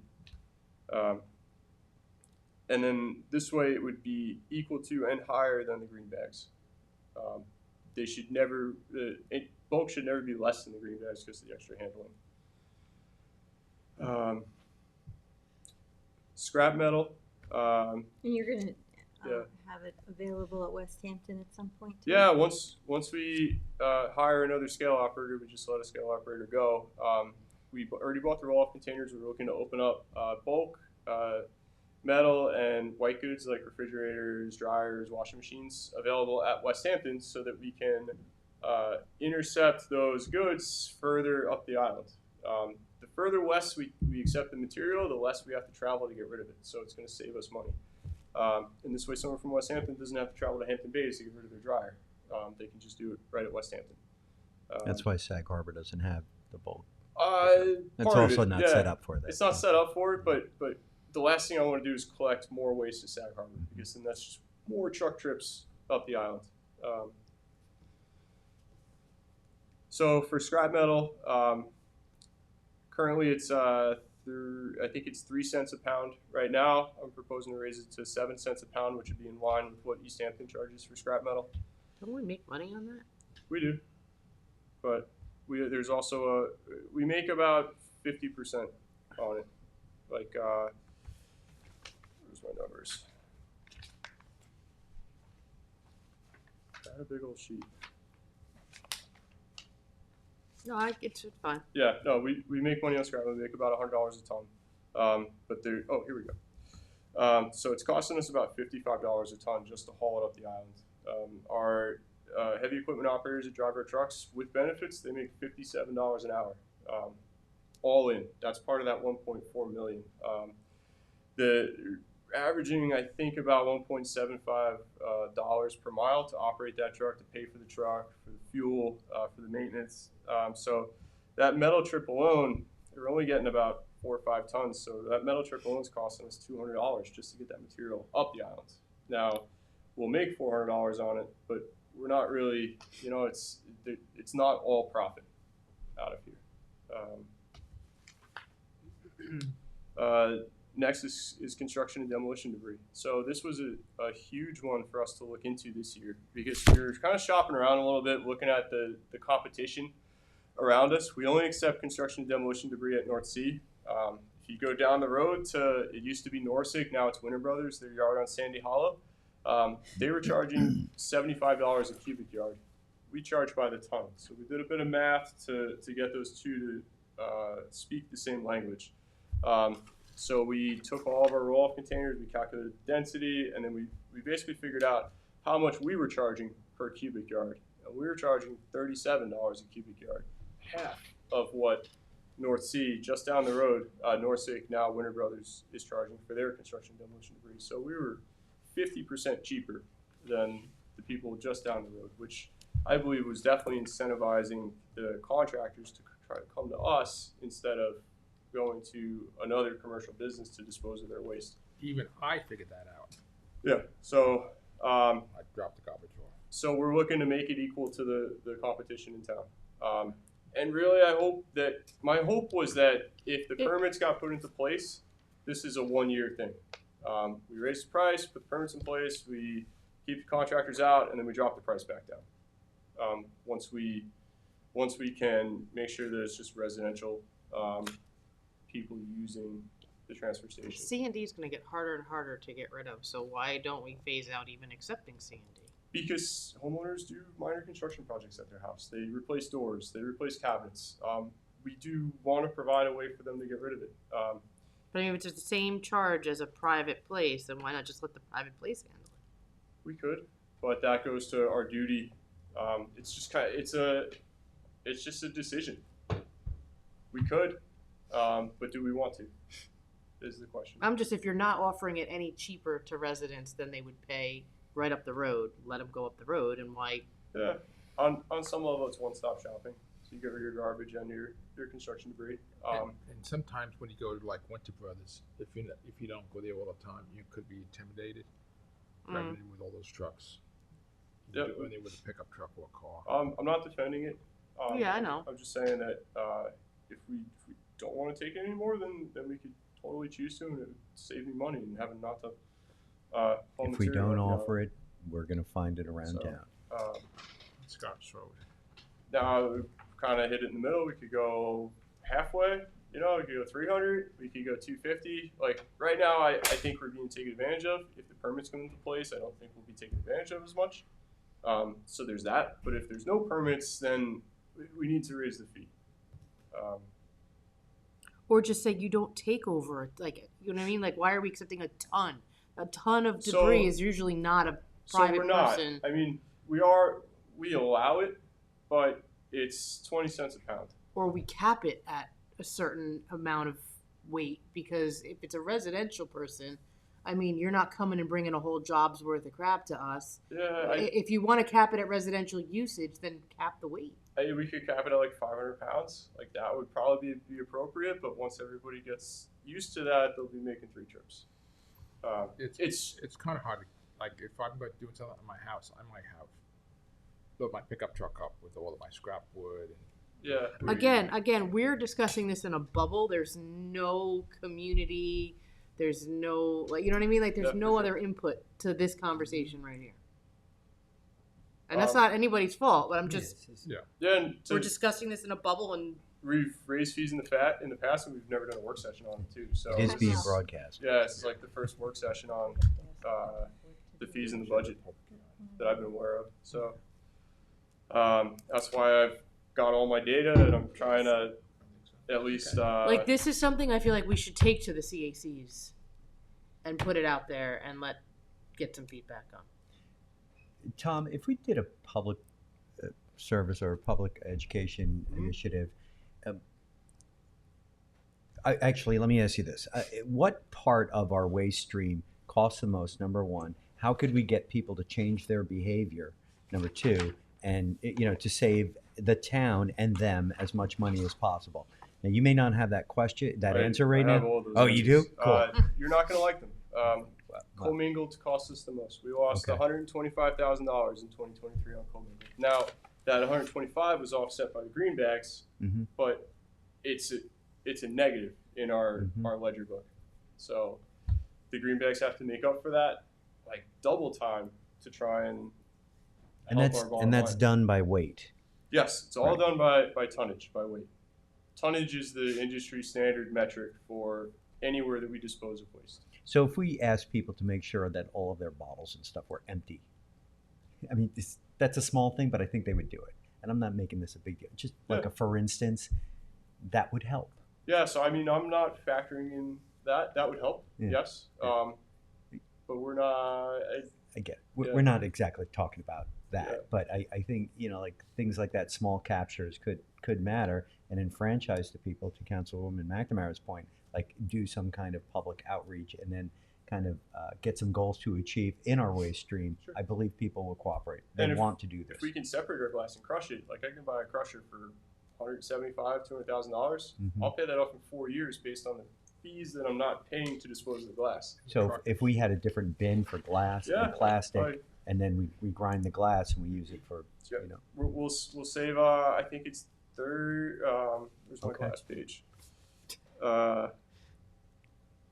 We'll save $37,000 a year in disposal costs, and we'll save $40,000 a year in trucking. Yeah, see, that's awesome. And if people knew that, they would want to do it, and they'll put their bottles in. So I'm sure we could get a grant for that kind of equipment. And when somebody says Tom didn't answer their email, this is what Tom is doing. Actually, you're going to end up saving more because you're not having wear and tear on the trucks, and then you save money in the shop because the trucks aren't breaking down. So that the number he gave you is actually more than that. I mean, my ROI is 2.26 years. Like, what? So that come next year when I come to you guys to talk about what we want to buy, I'll have these numbers, and I'm trying to make good cases for investment in machinery and equipment that can pay for itself. Now in 10 years, nobody's going to care that I saved $37,000 on glass disposal costs because it won't be a thing anymore. But if you do it for 10 years, that'll be $37,000 less in our budget that we have to make up. Yeah. So, what's the other big point that I need to make before we're just about done? Follow the Yeah, sale of materials. Yeah, so forever everybody's been like, why don't you sell your mulch and compost and all that? And we really finally should. I've kind of been really hesitant to because I need to get, I'm worried about not getting rid of as much as we previously have. So we're looking to come in at like basement prices on these things. We're call it fledgling mulch operation as far as selling it. I want the price to reflect that. I mean, we're not Long Island Compost putting out brown dyed mulch for your flower bed. We have nice mulch. We have nice compost. So I want to be able to, at least if the landscapers are going to take that and bring it back to their yard and further refine it, I at least want to get some money out of that. Further refine it, do we need a secondary grinder? We could use a screening plant at some point. That's $400,000. We could use maybe a windrow turner. I don't know if that's the direction we're going to go. The payloaders are just fine, but that's another $500,000. So I don't think we're at the point where we can spend money on that stuff when we have enough other things to buy. Okay. 10 years from now, maybe. But there. so, hey, $10 a yard. You know, if it doesn't work out, nobody's taking mulch from us. I'll come back to the board and say, hey, we got to cut these prices because I got material out my ears right now. So, and it'll be free for residents. So if you want to come with your truck, we'll load you up with some mulch. You get out of here. It's great. If you're a contractor, we're gonna hit you for $10 a yard. Which is fair. So, and then just the last thing is like, I wanted to change the language on the tipping fees for brush. Each year we suspend brush fees for 6 weeks in the spring and in the fall.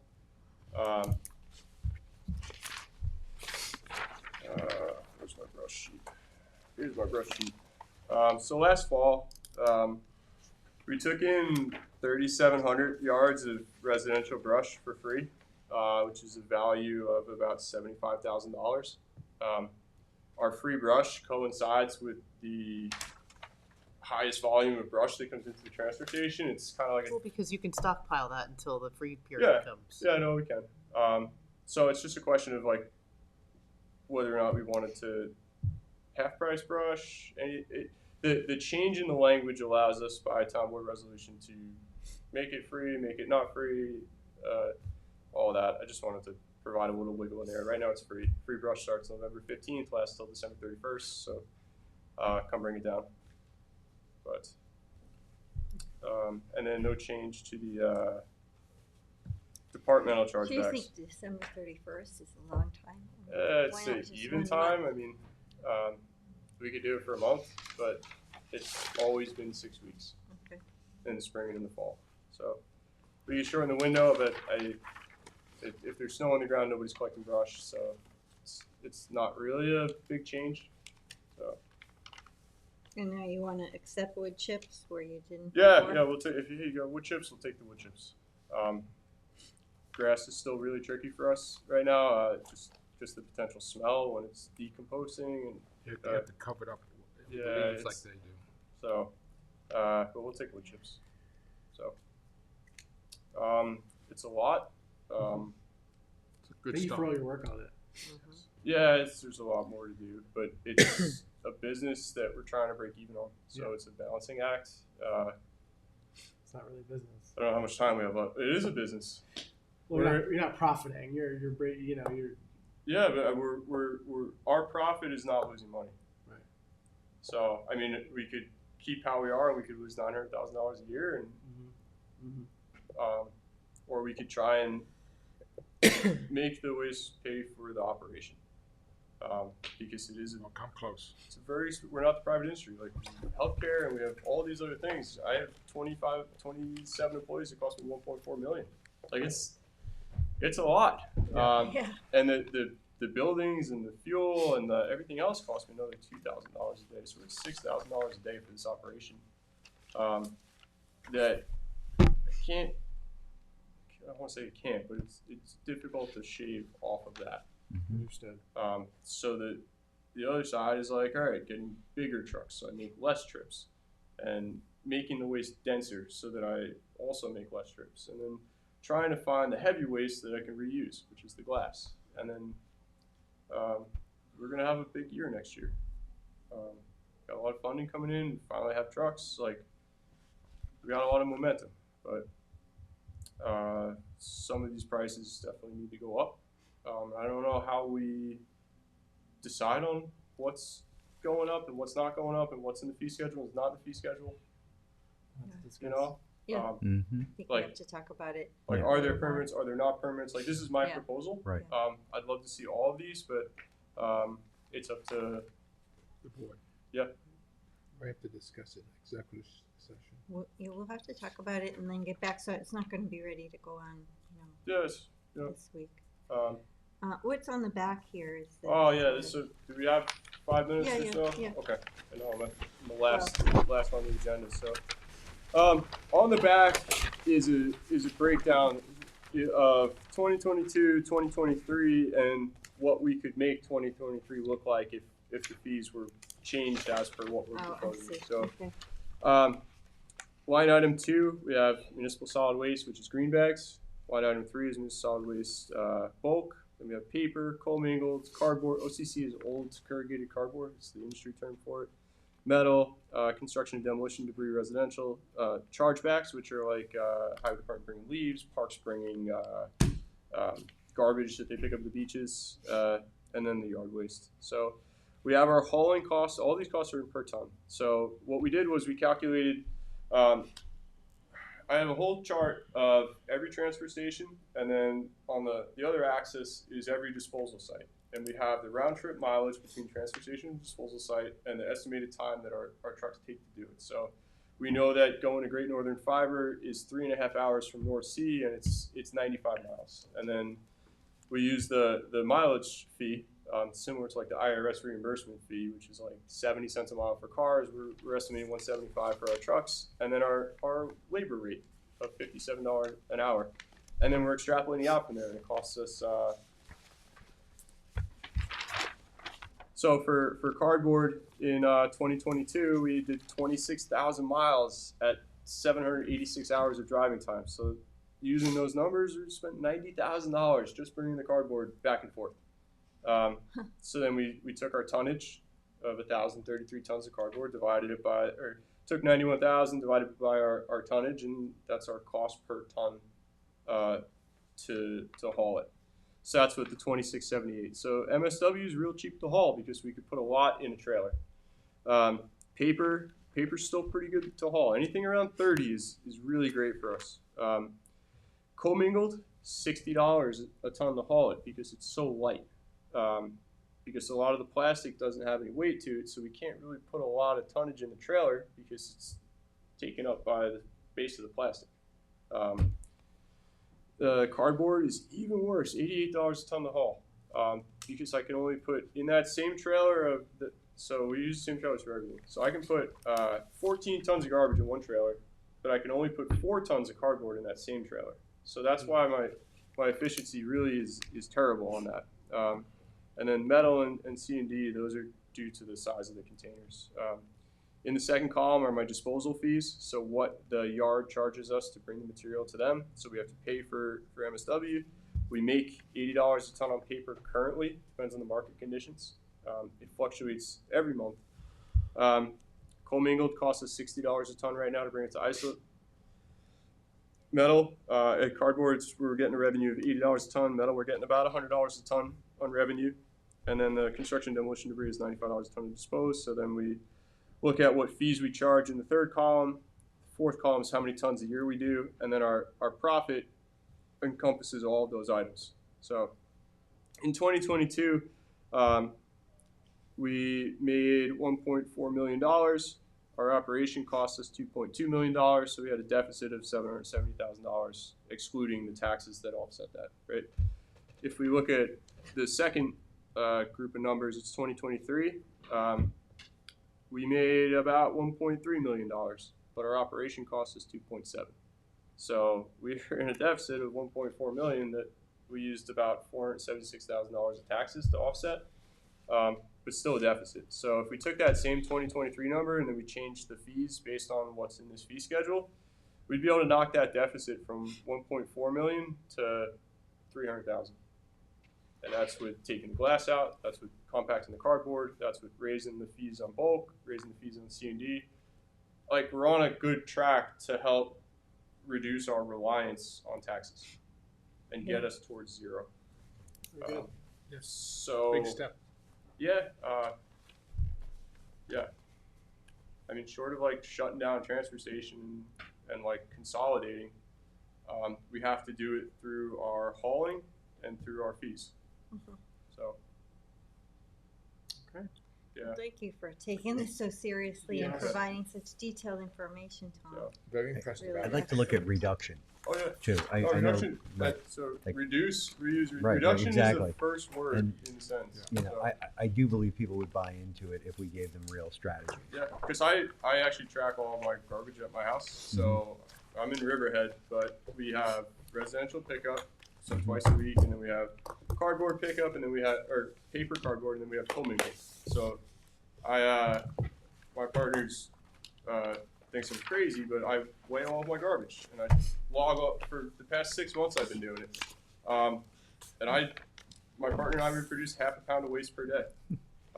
The average is like 3.6 pounds per person per day. So, but yeah, all right. Yeah. We should all be more conscientious. It's just, yes, And then my neighbors across the street have like 6 garbage bags outside. I just, like.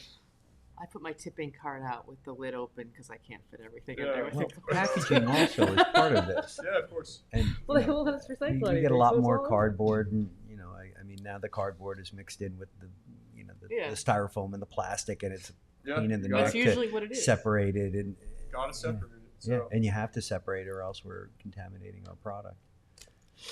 Yep. Okay. All right. Yeah, it's Thank a you. lot, but it's probably the most important thing we do. Mm-hmm. Besides providing like drinking water, Right.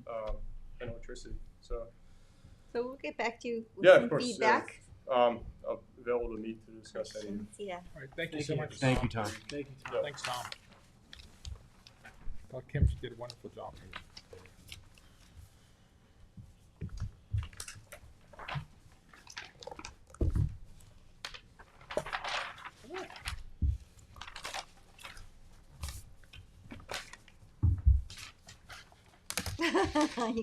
Now you're all mixed up. That's all right. All right, great.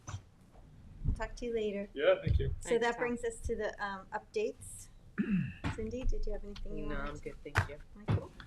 Just that we had our resource fair on the past weekend. It was really successful. About 70 people came, and throughout the day, there were 2 wonderful presentations from Silo and Parent to Parent. It was very successful, and really, honestly, all thanks to Jamie Bowden for organizing all of that and putting all the pieces into place. We also heard from Tia Fulford, who is the executive director of the Butterfly Effect. She came to meet with the Anti-Bias Task Force to discuss her new book. She has a new book out, and her book, courses over a number of different challenges that various communities face, when up against bias. So it was very relevant to what the Anti-Bias Task Force does, and it was a very nice presentation. We're looking forward to working with her and the Youth Bureau as well. They're going to be working with her and the Anti-Bias Task Force for a future project. So that's all I have for you today. All right, thank you. Mhm. Well, I just want to say we were contacted by the county with their Operation Greenlight project for veterans. And if you're wondering why the cupola is green between November 4th and 11th, that's why. And we got the East End villages and towns to all participate as well. So they're going to light their buildings and landmarks with the color green for this week in honor of Veterans Day. And I just finally was told by my office, not finally, but just told that Jackie was able to coordinate the meeting for the West Hampton Community Center with the Village of West Hampton Beach is letting us use their village hall, and that's going to be December 2nd at 6 p.m. We'll get the word out too, of course. But we'll have that public informational meeting and get some feedback from the community. Very good. And she coordinated with the architect and the village and Tom and Nick, and hope we can all be there and answer questions. Okay, Phil. The other day, I toured Ella Squire's house in Hampton Bays with Amy and Jackie and a few other people to get a plan to either preserve it or stabilize it. Mm-hmm. Oh, good. Yes, my wife came too. We allocated money for that. Mhm. Is Yes. so that should be moving forward. Yes. Okay, good. We just have to have a plan. Yeah, it's we finalized. allocated money for that a while ago. Mm-hmm. Yeah. We had that one group that was gonna take control of it, but they never followed through. Yeah. I think it was cash flow. Actually, my grandfather's name was Tom, is that- he married a Squires. Oh, wow. Are you finished up with that? That's good information. Yeah. Thanks. Thank you. Tell me, John. Earlier this week, I won a seat in the New York State Assembly. I will be. We heard. Thank you. I will be resigning this position at the end of December. Okay. Oh my Thank gosh. you. Yeah. Wish you the best of luck. Thank you. Yes.